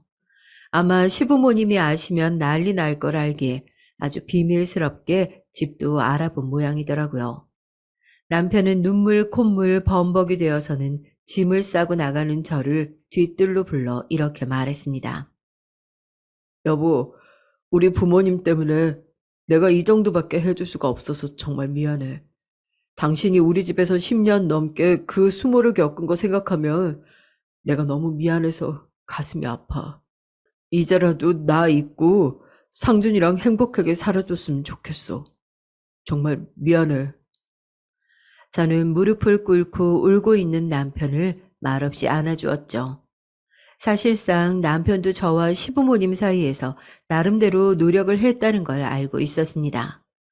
허나 워낙 드세고 강한 시부모님의 압박에 남편마저 어느 순간 그 노력의 끈을 놓아버렸고 자기도 지치고 말았던 게죠. 알았기에 이해했습니다. 그 길로 전 미련 없이 아들과 함께 그 집을 떠났어요. 그리고 정말 가슴이 찢어지지만 이 집도 있고 남편도 있기로 결심했습니다. 그 후로 저는 아들과 둘이 살면서 먹고 살기 위해 정말 고군분투했어요. 아이 낳고 10년 넘게 가정주부로 지냈던 터라 써주는 데는 많이 없었지만 할 수 있는 일은 최대한 가리지 않고 다 했습니다. 몸이 편찮으셨던 친정엄마는 몇 년 전 돌아가시고 동생들은 각자 살기 바빠서 어디 도움받을 곳도 없었죠. 그래도 남편이 집을 해준 덕에 아들과 함께 몸 뉘일 곳은 있어서 다행이었습니다. 가끔 남편이 생각나긴 했지만 그럴 때마다 어차피 나와는 다른 세상에 살던 사람이니 못 오를 나무 쳐다봤다가 벌 받은 거라고 생각하기로 했어요. 그리고 홀로 아들을 키운 지 몇 년째 밤낮 없이 열심히 돈을 벌다 보니까 그래도 돈이 모이긴 모이더라고요. 남편이 해준 집도 집값이 올라 더 좋은 집으로 이사 갈 수 있게 됐습니다. 사실 그동안 아들을 혼자 키우면서 차라리 시댁에 아이를 주고 왔으면 이 아이만큼은 지금보다 훨씬 넉넉하게 살았을 텐데 하는 생각이 들 때도 있었지만 아이가 시댁에서 구박되기로 살았을 생각을 하니 아찔 하더라고요. 그래서 아이를 데리고 나온 게 잘한 결정이라고 생각하다가도 또 한편으로는 아이가 나중에 커서 저를 원망하면 어쩌나 걱정도 많이 했어요. 그런데 점점 돈이 모이고 좋은 집으로 이사도 가게 되니까 한시름 마음이 놓이더라고요. 그리고 그맘때쯤 여기저기 직장을 옮기던 저는 우연히 한 회사에 들어가게 됐습니다. 직원이 몇 명 안 되는 작은 회사여서 온갖 잡일을 다 해야 했어요. 하지만 저는 아들을 대학에 보내기 위해서는 찬밥 더운 밥 가릴 수 없었기 때문에 열심히 다녀야만 했습니다. 매일 야근에 끼니를 제때 챙기지 못하고 회사 일이라면 만사 제쳐두고 달려들어 붙잡곤 했죠. 그래서 이제 아들은 엄마, 오늘도 고생했지? 아니야. 우리 아들 혼자 밥도 잘 차려 먹고 이제 다 컸네. 아니야. 엄마 고생하는데 내가 더 못 도와줘서 미안해. 공부 내가 열심히 해서 꼭 좋은 데 취직해서 우리 엄마 일 안 할 수 있게 해줄게. 힘든 제 마음을 알아주기라도 하듯 말도 잘 듣고 때론 어깨도 주물러주며 애교를 피우더라고요. 그리고 그렇게 공부를 열심히 하며 엄마를 호강시켜주겠다는 아들은 좋은 대학에 들어가게 됐어요. 아들이 명문대 붙었다는 소리를 들은 날 어찌나 감격스럽고 기분이 좋던지 새삼스럽게 눈물이 나 혼났습니다. 혼자 아이를 키우며 고생고생했던 일들도 주마등처럼 스쳐 지나가며 스스로 참 장하다는 생각도 들었고요. 그리고 하나 더 좋은 소식은 때마침 제가 다니던 회사도 점점 커져서 이제는 제법 큰 회사가 되어 있었어요. 거의 초창기 멤버였던 저는 꾸준히 회사를 다닌 덕에 아들이 대학을 졸업할 때쯤에는 직급도 꽤 오르게 되었습니다. 사실 저같이 가방끈 짧고 배운 거 없는 사람이 이렇게 되기는 힘들죠. 하지만 제 성실함을 좋게 봐주시고 가족같이 챙겨주시는 사장님 덕에 저는 점점 연봉이 올라 삶의 여유가 생기기 시작했습니다. 이젠 어딜 가서도 커리어 우먼 소리도 듣고 재테크에도 관심이 생겨 돈 불리는 재미도 슬슬 알아가게 됐어요. 친구들도 가끔 절 보면 난 네 팔자가 제일 부럽다. 너 수중에 네 돈 있잖니. 네가 번 돈, 우린 다 남편이 벌어다 준 돈으로 쓰느라 맨날 눈치가 보여. 나도 그냥 애 키우면서 계속 일할 걸 후회된다. 그러면서 부러움 담긴 눈길을 보내곤 했습니다. 그럴 때마다 전 머쓱하게 웃긴 했지만 내심 이 정도면 우리 상준이도 나중에 결혼할 때 저처럼 가난하다고 무시당하지는 않겠구나 했어요. 그게 다행이었죠. 부자까진 아니지만 그래도 아들 신혼집 해줄 정도는 되었으니까요. 그런데 호랑이도 제 말하면 온다고 몇 년 뒤 아들은 참하고 이쁜 아가씨를 만나고 있다며 고백을 해오더라고요. 순간 제 얼굴에 화색이 돌았나 봅니다. 그래? 아휴, 그럼 얼른 얼굴 좀 보게 데려와라. 응? 엄마도 참, 뭐 그렇게 성격이 급하세요. 그렇게 궁금하세요? 아, 그럼 당연하지. 우리 아들이 만나는 여잔데. 아들이 그간 몇 번 연애를 하는 것 같긴 했지만 이렇게 저한테 말해오는 여자친구는 또 처음이었습니다. 왠지 모르게 이 아가씨와 좋은 인연이 될 것 같다는 생각이 들더라고요.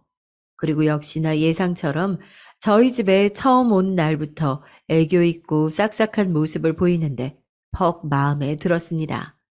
내심 이 여자랑 몇 년 만나다가 잘 됐으면 좋겠다는 생각이 들었죠. 그런데 그로부터 한 달 정도 지났을까요? 갑자기 아들이 생각지도 못한 폭탄 선언을 해오더라고요.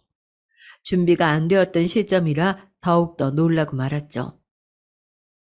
저기, 엄마, 나 말할 게 있는데, 어? 뭔데? 나 아이가 생겼어. 어? 저때 엄마가 봤던 여자친구 있잖아. 그 사이에서 엄마도 마음에 들어 했으니까 괜찮지? 아, 어차피 결혼하려고 하기도 했고, 그래서 서둘러 식 올리려고. 갑작스러운 소식에 당황하긴 했지만 아들이 사랑하는 여자와 결혼이라니 반대할 이유도 없었어요. 거기다 뱃속에 손주까지 품었으니 이젠 정말 내 가족으로 받아들이고 잘 해줘야겠다 마음먹게 됐습니다. 그렇게 아들은 꽃피는 봄날 결혼을 하게 됐어요. 새침하고 예쁘장하게 생긴 우리 며느리는 곱게 자랐는지 할 줄 아는 것도 없었지만 혼수로 뱃속에 손주를 데리고 오는 바람에 예뻐할 수밖에 없었죠. 어느새 제가 아들을 이렇게 키워 손주까지 보게 되다니 정말 감격스럽더라고요. 게다가 며느리가 애교가 많은 성격이라 더할 나위 없었죠. 저한테 엄마 엄마 하며 따르는 며느리가 너무 예뻐서 제가 할 수 있는 한 잘해주고 싶었습니다. 그런데 며느리가 출산일이 다가오자 저에게 부탁을 하더라고요. 엄마, 저 아이 나오면 다시 복직해야 되는데 엄마가 우리 하율이 유치원 갈 때까지만 봐주시면 안 돼요? 그게, 아니, 내 사정 알잖니. 엄마도 회사를 다니니까. 저는 봐주고 싶은 마음은 굴뚝 같았지만 저도 직장인인지라 봐줄 수 있는 형편이 되질 않았어요. 제가 거절하자 며느리는 저에게 아양을 떨며 사정을 하더라고요. 아, 엄마 아니면 우리 하율이 봐줄 사람도 없는데 어떡해요. 우리 하율이도 할머니랑 같이 지내고 싶대요. 그렇지, 하율아? 이것 봐요. 하율이가 배 통통 차네요. 우리 하율이가 그러는데 할머니가 너무 좋대요. 배를 쓰다듬으며 뱃속의 손주와 대화를 하듯 애교 부리는 며느리의 모습에 저는 그만 넘어가고 말았습니다. 그리고 저는 한 가지 큰 결심을 했죠. 손주를 보기 위해 가족처럼 생각하고 오래 다녔던 회사를 그만두게 됐어요. 사실 사장님께서는 저한테 퇴직이 아닌 휴직 처리를 할 테니 아이가 어린이집 갈 때까지만 쉬다가 다시 돌아오라고 하셨지만 며느리는 최소 5년은 키워주길 바라는 눈치였고 저도 회사에 그렇게 오랫동안 민폐를 끼칠 수는 없다고 생각해서 사직서를 내게 됐습니다. 그렇게 그동안 잘 해주셨던 사장님께 마지막 인사를 드리고 회사를 떠났어요. 그리고 며느리가 예쁜 손녀딸을 출산한 후 주 5일을 아들네 집에 출근하기 시작했습니다. 평일에 아들 내외가 출근하기 전 아침 일찍 아들네 집에 가서 하루 종일 손주를 보다가 아들 내외가 퇴근하고 오면 같이 저녁을 먹고 저녁 먹은 후 며느리가 씻고 나오면 그때 손주를 넘겨주고 집에 돌아가는 일상이었어요. 사실 이 나이 먹고 아이를 보는 게 힘에 부치긴 했지만 퇴근하고 온 아들 며느리 부실하게 밥 먹는 게 싫어서 손주가 낮잠 자는 시간에 틈틈이 찬거리도 만들곤 했죠. 그렇게 하루 종일 아들네 집에서 있다가 집에 돌아오면 이미 깜깜해진 늦은 저녁이라 씻고 TV 조금 보다가 자면 하루가 마감됐습니다. 평일에 쉬는 날도 없이 무리해서 손주를 봐주다 보니까 주말에는 거의 시체처럼 누워만 있기 일쑤였죠. 어쩌면 회사 다닐 때보다도 훨씬 힘든 일상이었던 것 같아요. 하지만 그렇게 힘든 와중에도 손주만 보면 너무 예뻐서 저절로 발걸음이 아들네 집으로 향했던 것 같습니다. 아들 내외는 제가 아이도 봐주고 살림도 간간히 도와주는 걸 대단히 고맙게 생각하더라고요. 퇴근하고 온 아들은 밥 먹은 후 제 어깨를 주물러 주기도 하고 며느리는 여전히 애교를 부려가며 저한테 고마운 마음을 표현하곤 했어요. 엄마, 하율이 보느라고 바쁘신데 언제 이런 반찬은 다 하셨어요. 어머, 이거 진짜 둘이 먹다가 하나 죽어도 모를 정도로 맛있어요. 역시 우리 엄마 최고. 그래, 맛있니? 다행이구나. 많이들 먹어라. 며느리가 제가 만든 반찬이 너무 맛있다며 호들갑까지 떨어가며 칭찬해주니 저도 어깨가 으쓱 하더라고요. 시어머니라면 질색팔색하고 싫어하는 며느리들도 많은데 우리 며느리는 그런 것도 없이 저를 너무 잘 따르고 좋아해 주니까 그렇게 예쁠 수가 없었습니다. 주변에서도 우리의 이런 관계를 신기해하더라고요. 보통 고부 갈등이 있기 마련인데 잘 지내는 관계가 참으로 보기 좋다면서요. 제 친구들도 며느리를 몇 번 본 적이 있었는데 시어머니 공경을 참 잘한다고 칭찬이 자자했습니다. 그렇게 나이가 들고 나니 어느 날 문득 홀로 아들을 키우며 힘든 때도 많았는데 이렇게 아들이 예쁜 새 식구를 둘이나 데려와 화목하게 지낼 수 있게 되니까 이제 제가 가진 모든 것을 이 아이에게 주어도 좋겠다는 생각이 들었어요. 그래서 몇 년이 지나 손녀딸이 유치원에 들어갈 때가 되자 저는 제가 가진 모든 재산을 이 아이들에게 주고 남은 여생을 지금처럼 행복하게 살기로 결심했습니다. 그런데 친구들은 이를 두고 조금 반대를 하더라고요. 예, 아유, 요즘 얼마나 흉흉한 일들이 많은데 뭐 그런 큰 결정을 해. 조금 있다가 넘겨. 아, 뭘 벌써부터 넘기려고 해. 그러게나 말이다. 아이, 100세 시대라잖아. 너 지금 넘기면 나중에 일이라도 생기면 어쩌려고. 허나 전 애초에 친구들의 말을 그냥 흘려 넘기곤 했어요. 내 며느리고 내 아들인데 당연히 내가 더 잘한다고. 나한테 얼마나 잘하는 애들인데 하면서요. 친구들도 직접 며느리 행실을 보긴 했던 터라 더 말을 잇지 못하더라고요. 지금은 그때 제 행동을 무척이나 후회하지만 그땐 그만큼 아이들을 끔찍이 믿었습니다. 저는 하루 나를 잡아 아들 내외를 앉혀두고 말했어요. 난 너희가 이렇게 행복하게 사는 걸 보니 이제 죽어도 여한이 없다. 내가 가진 재산 그렇게 많지는 않다만 어차피 죽으면 너희한테 물려줄 거 좀 더 일찍 물려주면 너희도 편하지 않겠니? 한 살이라도 젊을 때 돈 있어야 고생을 덜 하고 살지. 나는 나이 먹고 어디다가 쓸 데도 없다. 정말이에요, 엄마? 세상에 뭐라 말해야 할지 모르겠어요. 너무 감사해요. 제 말에 놀라는 아들 내외에게 저는 제가 살던 집과 그동안 모아둔 예금과 적금 그리고 퇴직금이 들어있는 통장까지 전부 다 주겠다고 말했습니다. 나에게는 가끔 커피나 사 먹을 용돈 정도만 주면 되니까 이참에 너희들과 같이 살게 해달라고 하면서요. 그러자 아들과 며느리는 감격해서 고개를 세차게 끄덕이더군요. 엄마, 당연히 제가 모시고 살아야죠. 우리 하율이랑 다 같이 행복하게 살아요. 며느리가 망설이지도 않고 미소를 한가득 머금고 말하더라고요. 사실 아들네에게 말하기 전부터 혹시나 합가를 거부하면 어쩌나 하는 걱정에 가슴 언저리가 막힐 듯 갑갑했는데 며느리가 저렇게 말해주니까 속 시원하고 가슴이 뻥 뚫린 느낌이었습니다. 저는 아들보다도 며느리에게 너무 고마워서 며느리의 손을 잡고 고맙다 고맙다 하고 연신 말했어요. 그리고 그 이후 저는 아들네 집에서 생활을 하게 됐죠. 사실 그 전에도 잠만 집에 가서 잤지 평일에 5일 내내 아들네 집에서 생활했기 때문에 별반 달라질 건 없더라고요. 그래도 이제는 손녀딸이 유치원에 가니 낮에는 시간이 좀 생겨서 청소며 빨래며 집안일을 좀 더 도와줄 수 있게 됐죠. 손녀딸도 아기 때부터 제 품에서 컸다 보니까 저를 잘 따르고 좋아했습니다. 밤에 할머니랑 같이 자고 싶다고 땡깡을 부릴 때에는 그렇게 예쁠 수가 없었어요. 그렇게 저는 하루하루 아들 손주와 함께 행복한 나날을 보냈습니다. 그런데 합가한 지 1년 정도 지났을 즈음부터 며느리가 슬슬 변하기 시작했어요. 제가 낮에 몸이 안 좋아서 집안일을 해놓지 못하면 퇴근하고 온 며느리가 짜증을 내곤 했습니다. 엄마, 빨리 안 해놓으면 어떡해요? 내일 출근할 때 입고 갈 옷도 없는데.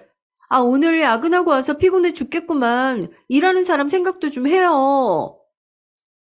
그게 내가 하려고 했는데, 오늘 하루 종일 청소하느라고 정신이 없었어. 그걸 지금 변명이라고 하는 거예요? 정말 내가 미치고 팔짝 뛰겠네. 얼른 해요. 며느리가 날선 목소리로 저에게 짜증을 낼 때면 저는 괜히 미안한 마음에 아픈 몸을 이끌고 집안일을 마저 하곤 했습니다. 저도 30년 가까이 직장 다녀봐서 알지만 퇴근하고 집에 와서 쉬고 싶은데 집안일까지 해야 되면 얼마나 그게 스트레스인가요? 집에서 쉬는 제가 하나라도 더 해야죠. 저는 그저 아들 내외 사는데 불편함이 없도록 이 한 몸 보탬이 될 수 있다면 그것만으로도 바랄 게 없었습니다.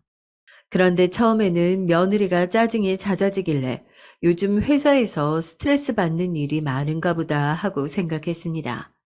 아니면 저랑 같이 살다 보니 정말로 저를 엄마처럼 편하게 생각해서 그러는 것 같기도 했고요. 어느 쪽이든 간에 이 정도는 감당할 수 있는 수준이니 최대한 며느리의 기분을 맞춰주고자 했어요. 하지만 얼마 지나지 않아 왠지 모르게 저를 하대하는 느낌이 들기 시작하자 기분이 조금 이상하더라고요. 그리고 하루는 주말에 다 같이 점심을 먹을 때였어요. 제가 음식을 다 해놓고 며느리와 같이 상을 차리는데 분명히 새로 밥을 했음에도 불구하고 며느리가 제 밥만 찬밥을 떠놓는 게 아니겠어요? 물론 평소에 밥을 하면 남은 찬밥이 아까워서 제가 먹곤 했지만 대놓고 저에게만 찬밥을 주니 조금 어리둥절했습니다. 그 후 이런 상황이 몇 번 반복되자 이상한 낌새를 눈치챈 제가 손녀딸에게 말을 거는 척하면서 은근슬쩍 말을 꺼내봤어요. 아이고 하유라, 할머니는 밥이 차가워서 못 먹겠다. 그러자 며느리가 무심한 말투로 이렇게 말하더군요. 엄마 원래 찬밥 좋아하시잖아요. 찬밥 버리기 아까운데 그냥 드세요. 아니면 데워드려요? 어? 아니다. 됐다. 굳이 새밥도 아닌 찬밥을 데워주겠다는데 며느리의 말에 기분이 상했지만 됐다고 하고선 찬밥을 꾸역꾸역 먹었어요. 그리고 그 이후에도 며느리가 식사 때마다 저에게 찬밥을 줬지만 저는 굳이 새밥을 떠와 먹곤 했습니다. 제가 찬밥을 놔두고 새밥을 떠오면 며느리가 기분 나쁜 눈초리로 쳐다봤죠. 그리고선 쿵쿵거리며 찬밥을 싱크대에 쏟아붓고 씩씩거렸어요. 내가 먹는 밥이 그렇게 아까운가 하는 생각에 서러웠지만 티내지 않으려고 노력했습니다. 며느리는 아마 언젠가부터 제가 쓰는 돈, 제가 먹는 밥, 제가 쓰는 물건 등 모든 것이 아깝다고 느껴졌었나 봐요. 머리를 감을 때에는 샴푸를 한 번만 자라는 둥, 낮에 집에 혼자 있을 때에는 보일러를 켜지 말라는 둥, 유독 제가 쓰는 것에만 아껴 쓰자며 잔소리를 해댔습니다. 특히 어느 날은 제가 보일러를 좀 켰다는 이유로 요즘 난방비 폭탄인 거 알죠? 두꺼운 옷 입고 계시면 되는데 도대체 무슨 정신으로 보일러를 이 오랜 시간 트신 거예요? 아니, 제정신이세요? 아니면 돈이 썩어 남아 돈다고 생각하시는 거예요? 지금 돈 한 푼 아끼려고 저는 이렇게 발 동동 구르는데 어머님 뭐냐고요? 기가 차더라고요. 예. 내가 잠깐 잠이 들었다. 그래서 미처 끄질 못했어. 이게 그리 큰 잘못이니? 그리고 니들이 뭐가 돈이 부족하다고 내가 준 게 있는데. 어머, 어머. 생색내시는 거예요, 지금? 그 돈 준 것 좀 가지고? 그날의 싸움으로 전 한 달간 며느리와 냉전 상태에 들어갔고, 나중에 아들이 중재해서 겨우 화해했습니다. 그런데 참 서럽더군요. 겨울이면 지들 외투는 두세 벌씩 사면서도 저는 10년이 된 패딩 하나로 버티게 했고요. 여름에는 노인네가 뭔 더위를 타냐며 에어컨도 못 켜게 했습니다. 심지어 여기서 더 서러웠던 건 며느리가 지 엄마한테 그렇게 하는데도 아들내미는 본척 만척 신경도 안 쓰더라고요. 얘야, 내가 솔직히 좀 힘들다. 잔소리가 보통이 아니야. 내가 이 나이 들어서 저런 잔소리 듣고 있어야겠니? 네가 아들이면 중재를 좀 해다워, 응? 엄마, 뭐 그 사람 말 틀린 거 있나? 뭐야? 그렇잖아요. 나도 저 사람도 돈 버느라 힘드니까 엄마한테 그냥 속풀이 좀 하는 거 가지고 나이 드신 양반이 이해 좀 해주면 되지. 왜 그런 걸로 삐져요, 삐지긴. 그냥 엄마가 이해해. 엄마가 이해하면 모두 다 편할 걸. 참, 엄마도 쪼잔스럽네. 맥없이 저런 말을 듣고 있는데 참 자식 키운 세월이 참 더덥고 보람없게 느껴지더라고요. 내가 저 아들을 키우면서 행복했던 시절이 컸기에 허망함도 그만큼 더 컸던 것 같습니다. 그리고 문제가 하나 더 생겼죠. 처음에 합가하면서 제가 얘기했던 용돈, 그것도 날이 갈수록 액수가 적어졌습니다. 어차피 저도 어디 막 나가서 돌아다니는 성격도 아니고 집에 있는 날이 많으니 돈 쓸 일이 많지 않아 큰 돈을 바라진 않았어요. 그래서 처음에는 한 달에 40만 원씩만 받기로 했는데 그 돈도 저에게는 넉넉하더라고요. 평생 직장 생활만 해서 그런가 동네에서 커피 한 잔 마실 사람 없고 친구들도 멀리 살고 딱히 취미가 있는 것도 아니어서요. 그냥 낮에 손녀딸 유치원 보내고 남는 시간에 동네 한 바퀴 돌다가 붕어빵이나 군고구마 장수가 있으면 한 봉지씩 사오거나 가끔씩 손녀딸 장난감이나 옷을 사주는 데에는 충분한 금액이었습니다. 그런데 언젠가부터 생활이 빡빡하다면서 금액을 줄이기 시작하더니 나중에는 한 달에 10만 원으로 줄여버리더라고요. 어차피 잘 나가지도 않는데 그 돈이면 충분하지 않냐면서요. 이건 좀 아니다 싶어 반박하니까 눈이 휘둥그레질 만한 말을 하더군요. 예, 10만 원? 10만 원은 좀 나도 사람 사는 것처럼 살아야 할 텐데. 엄마, 사실 그게 이해가 요즘 사업을 하고 싶대요. 그래서 돈 지출이 많아요. 엄마가 이해해 주세요. 뭐, 사업을 한다고? 아들이 사업을 한다는 것이었죠. 갑작스레 웬 사업이냐고 하니까 자기 평생 꿈이 사업하는 거였다며 무슨 커피 가게를 차린다고 하더라고요. 제 아들이니 아는 사실이지만 아들은 뭔가 장사에 어울리지 않는 사람이었어요. 바로 걱정부터 앞서는데 자기가 알아서 다 하겠단 말에 그냥 응원해 주는 게 최선이었습니다.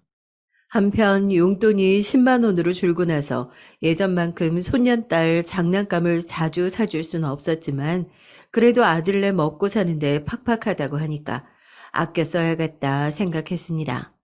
그런데 10만 원으로 줄인 것까진 괜찮았지만 현금으로 주던 용돈을 어느샌가부터 카드로 주기 시작하더니 점점 눈치가 보이더라고요. 며느리가 체크카드에 딱 10만 원만 넣어서 저에게 주었는데 제가 어디 가서 카드를 긁을 때마다 며느리에게 문자가 가다 보니까 감시를 당하는 느낌이 들었어요. 제가 뭘 쓰든 상관을 안 하면 괜찮지만 문자가 날아갈 때마다 며느리가 저에게 전화해서 꼬치꼬치 따지곤 했거든요. 하루는 낮에 동네를 산책하다가 새로 오픈한 커피숍이 있어서 들어가 봤어요. 유명한 프랜차이즈 커피숍이었는데 커피를 안 마신 지도 한참 돼서 한 잔 사보았죠. 오랜만에 따뜻한 커피를 들고 산책을 하니 직장 다닐 때 생각도 나면서 너무 좋더라고요. 그런데 그때 며느리에게 전화가 걸려왔습니다. 전화를 받자 며느리는 다짜고짜 저에게 따지더군요. 엄마, 돈이 썩어 넘치죠, 지금? 아니, 무슨 집에 있는 사람이 그렇게 비싼 커피를 사 먹어요? 집에 내가 믹스커피 사다 놨는데 그거 드시면 되지. 아, 누가 보면 아주 커리어 우먼인 줄 알겠어. 아, 정 먹고 싶으면 집 앞에 1,500원짜리 아메리카노도 파는데 굳이 왜 비싼 데 가서 드시는 거예요? 저는 황당해서 순간 말이 안 나왔지만 숨을 내쉬고 침착하게 얘기했습니다. 아니, 집 앞에 새로 커피숍이 오픈해서 한번 가봤는데 내가 금액까지는 생각을 못했네. 그래, 그래. 네가 요새 돈 버느라 힘들 텐데 내가 좀 생각이 짧았다. 제가 언짢은 기분을 숨기고 수그리듯이 말하자 며느리는 기세 등등해져서 더 언성을 높였습니다. 알면 조심하세요. 그렇게 쓸데가 없는 데다가 돈을 쓰면서 용돈 더 줄일 수밖에 없겠어요. 아시겠어요? 어디 5만 원으로 줄여드릴까요? 며느리의 성화에 저는 풀이 죽은 목소리로 알겠다고 조심하겠다고 대답할 수밖에 없었죠. 모아놓는 돈과 퇴직금까지 탈탈 털어 아들 내외에게 줘버린 탓에 제 수중에는 10,000원 한 장 없었으니까요. 더군다나 언젠가부터 용돈 외에는 일절 저에게 돈을 쓰지 않는 아들 내외 때문에 사소한 병원비 진료 같은 것도 최대한 용돈으로 해결해야 했는데 이런 상황에서 괜히 며느리의 심기를 건드렸다간 제 삶만 더 힘들어질 뿐이었어요.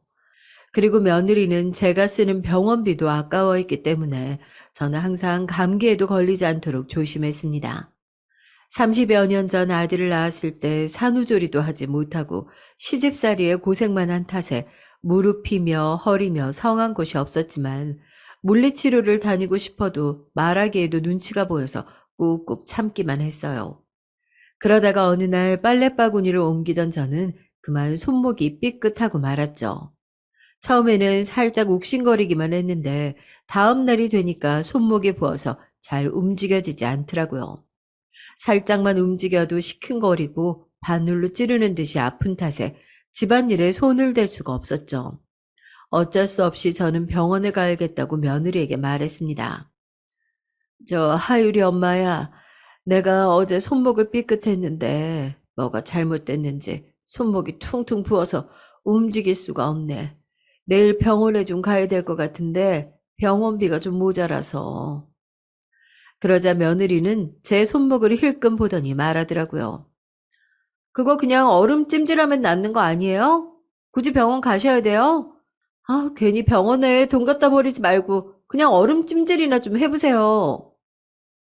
며느리의 매정한 말에 저는 어쩔 수 없이 며칠 더 지켜보기로 했습니다. 하지만 얼음찜질을 해보고 마사지도 해보았지만 손목의 통증은 점점 더 심해질 뿐이었어요. 그래서 며느리에게 다시 한번 얘기를 해봤는데 며느리도 제가 손목 때문에 집안일을 못하자 그건 또 그것대로 불만이었는지 빨리 병원에 다녀오라며 카드를 던져주더군요. 저는 바닥에 떨어진 카드를 주우면서 너무 서러웠지만 한마디 말도 못하고 돌아섰습니다. 그리고 며느리가 준 카드로 병원에서 며칠간 치료를 받으니까 점점 상태가 호전이 되더라고요. 이제는 집안일도 다시 할 수 있게 됐습니다. 그런데 그 병원비 사건 이후로 며느리가 저에게 대놓고 면박을 주기 시작했어요. 하루는 제가 집안일이 밀려 아들 내외 먼저 저녁을 먹게 한 후 혼자서 늦은 저녁을 먹고 있었죠. 대충 밥 한 그릇 떠다가 있는 반찬 먹고 있는데 씻고 나온 며느리가 저를 확 쏟아보더니 한 소리를 빽 지르더라고요. 아, 밥은 또 진수성찬으로 차려 먹네. 아, 언제까지 밥 축낼 거예요? 아, 낮에 할 일도 없으면서 밥만 축내지 말고 일이나 좀 해요. 제발 밥값 좀 하시라고요. 네?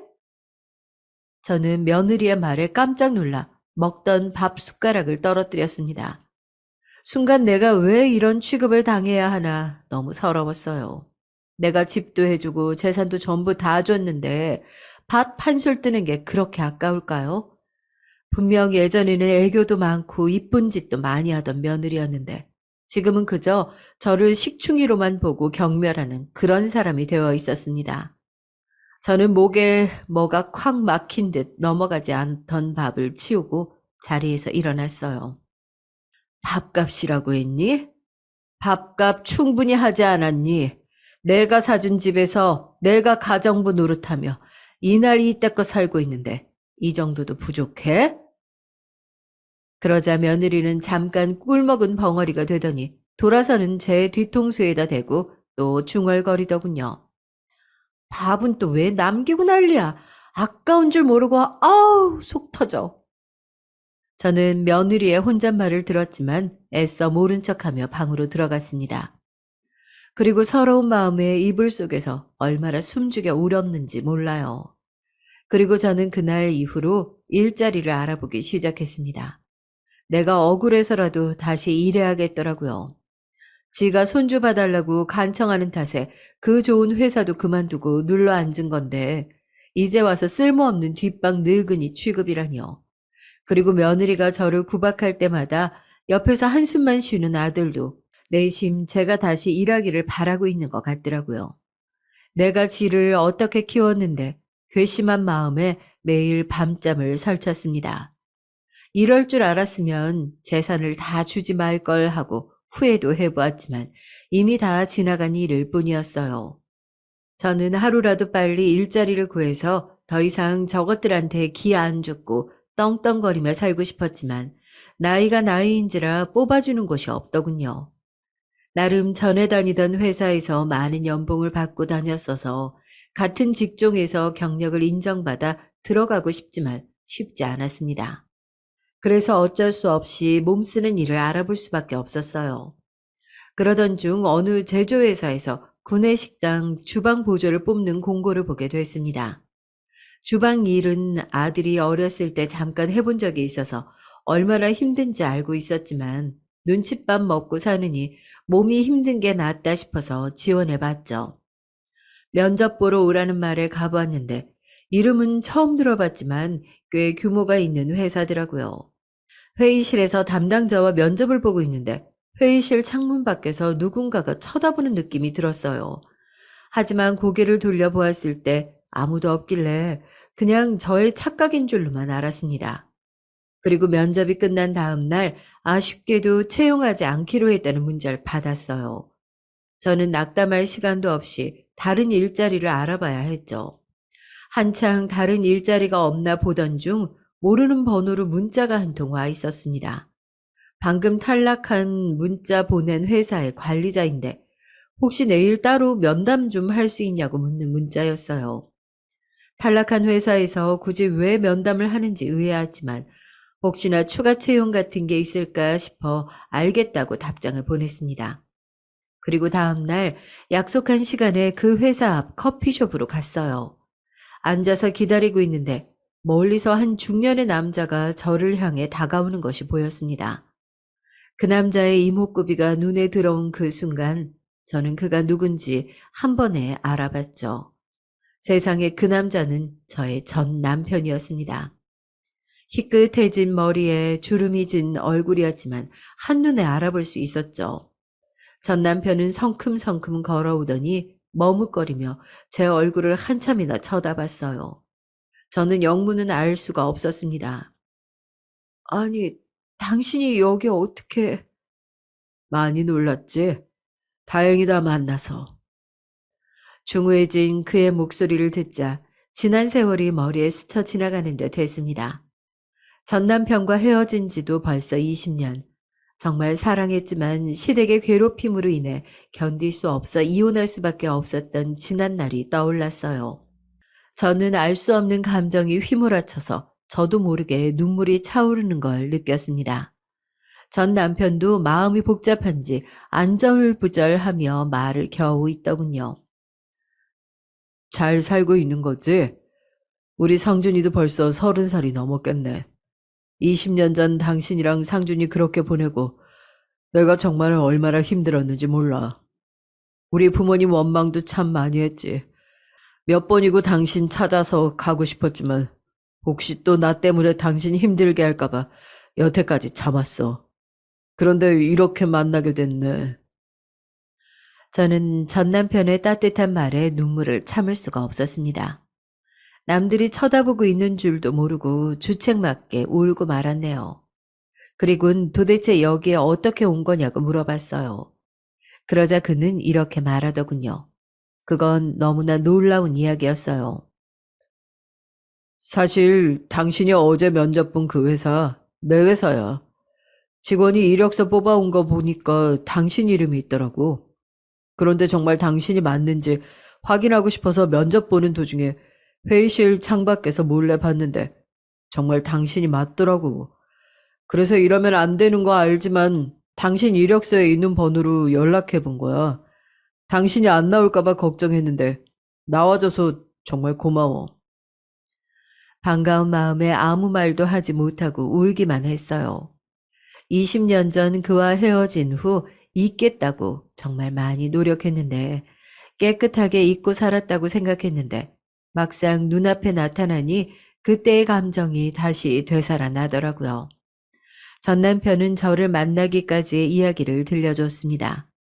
그는 저와 헤어진 후 부모님 성화에 여러 번 선을 받지만 저를 잊을 수 없어 재혼을 하지 않았고 일만 열심히 하면서 살았다고 하더라고요. 아버님한테서 받은 재산으로 사업을 시작했는데 그게 잘 풀려 계열사를 여러 개 가지게 됐고 그 중에 하나가 제가 면접 본 그 회사라고 합니다.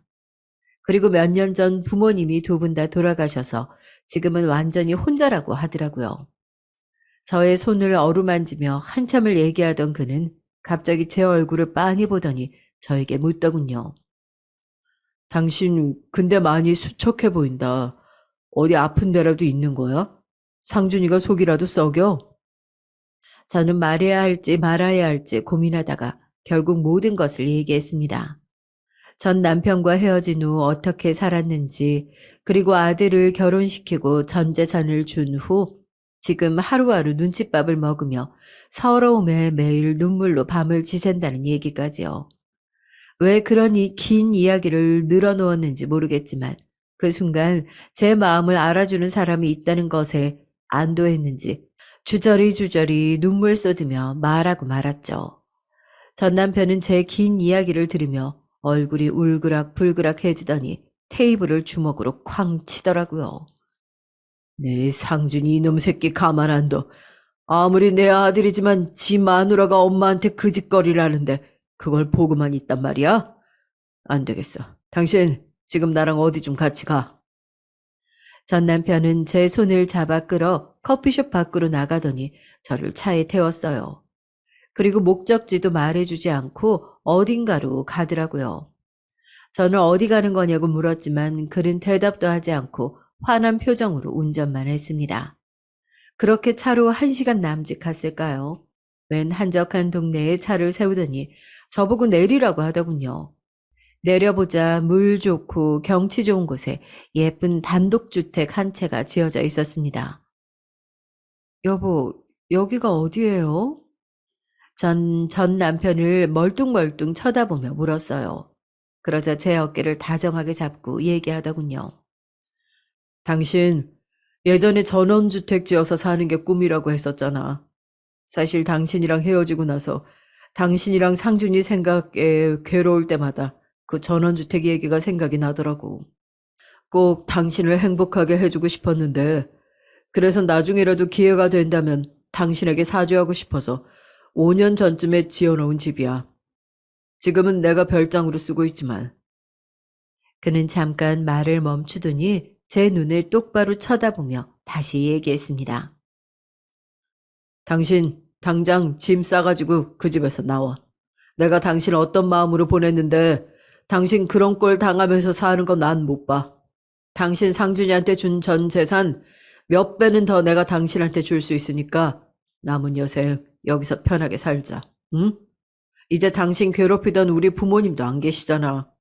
상준이 그놈은 내가 버릇을 단단히 고쳐놓을 테니까 걱정하지 말고.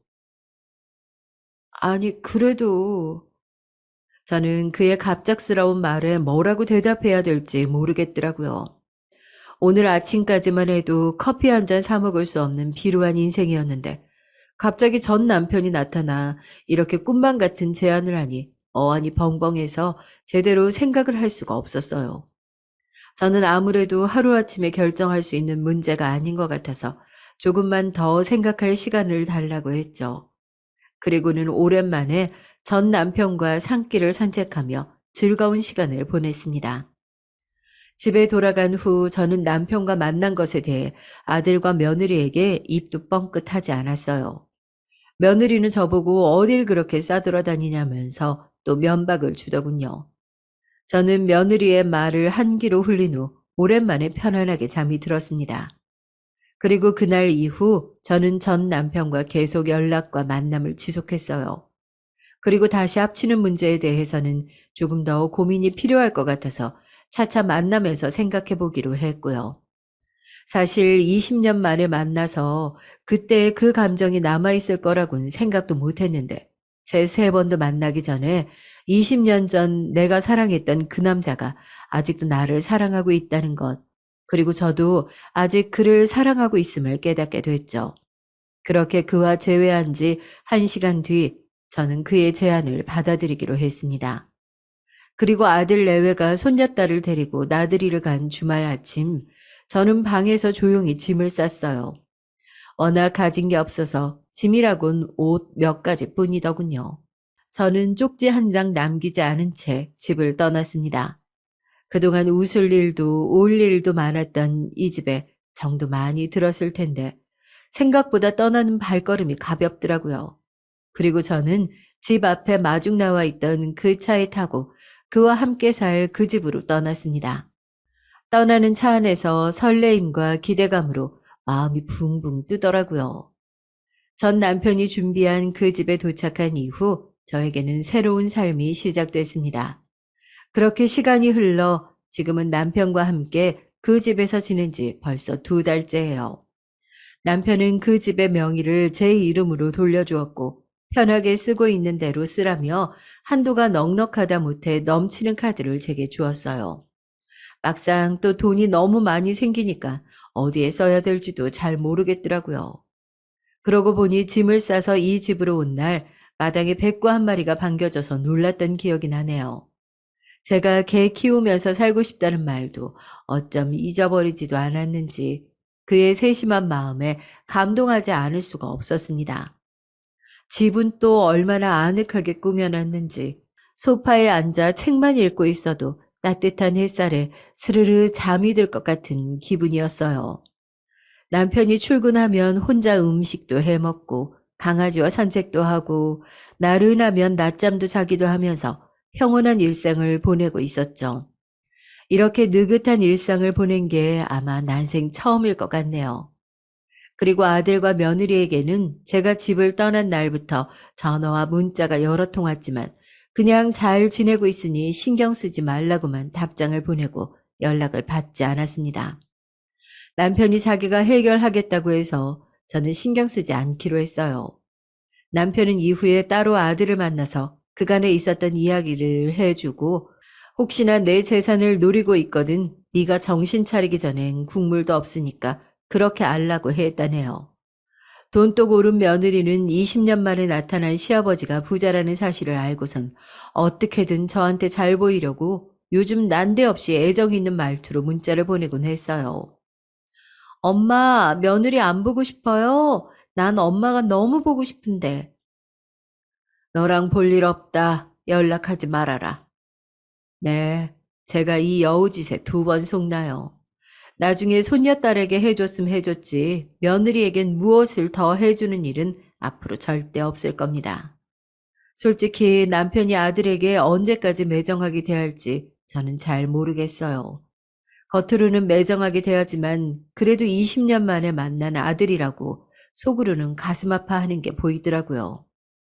혹시 조만간 남편이 마음이 약해져 아들에게 떡하니 재산을 준다고 해도 남편의 재산이니 제가 왈가왈부할 수는 없겠죠.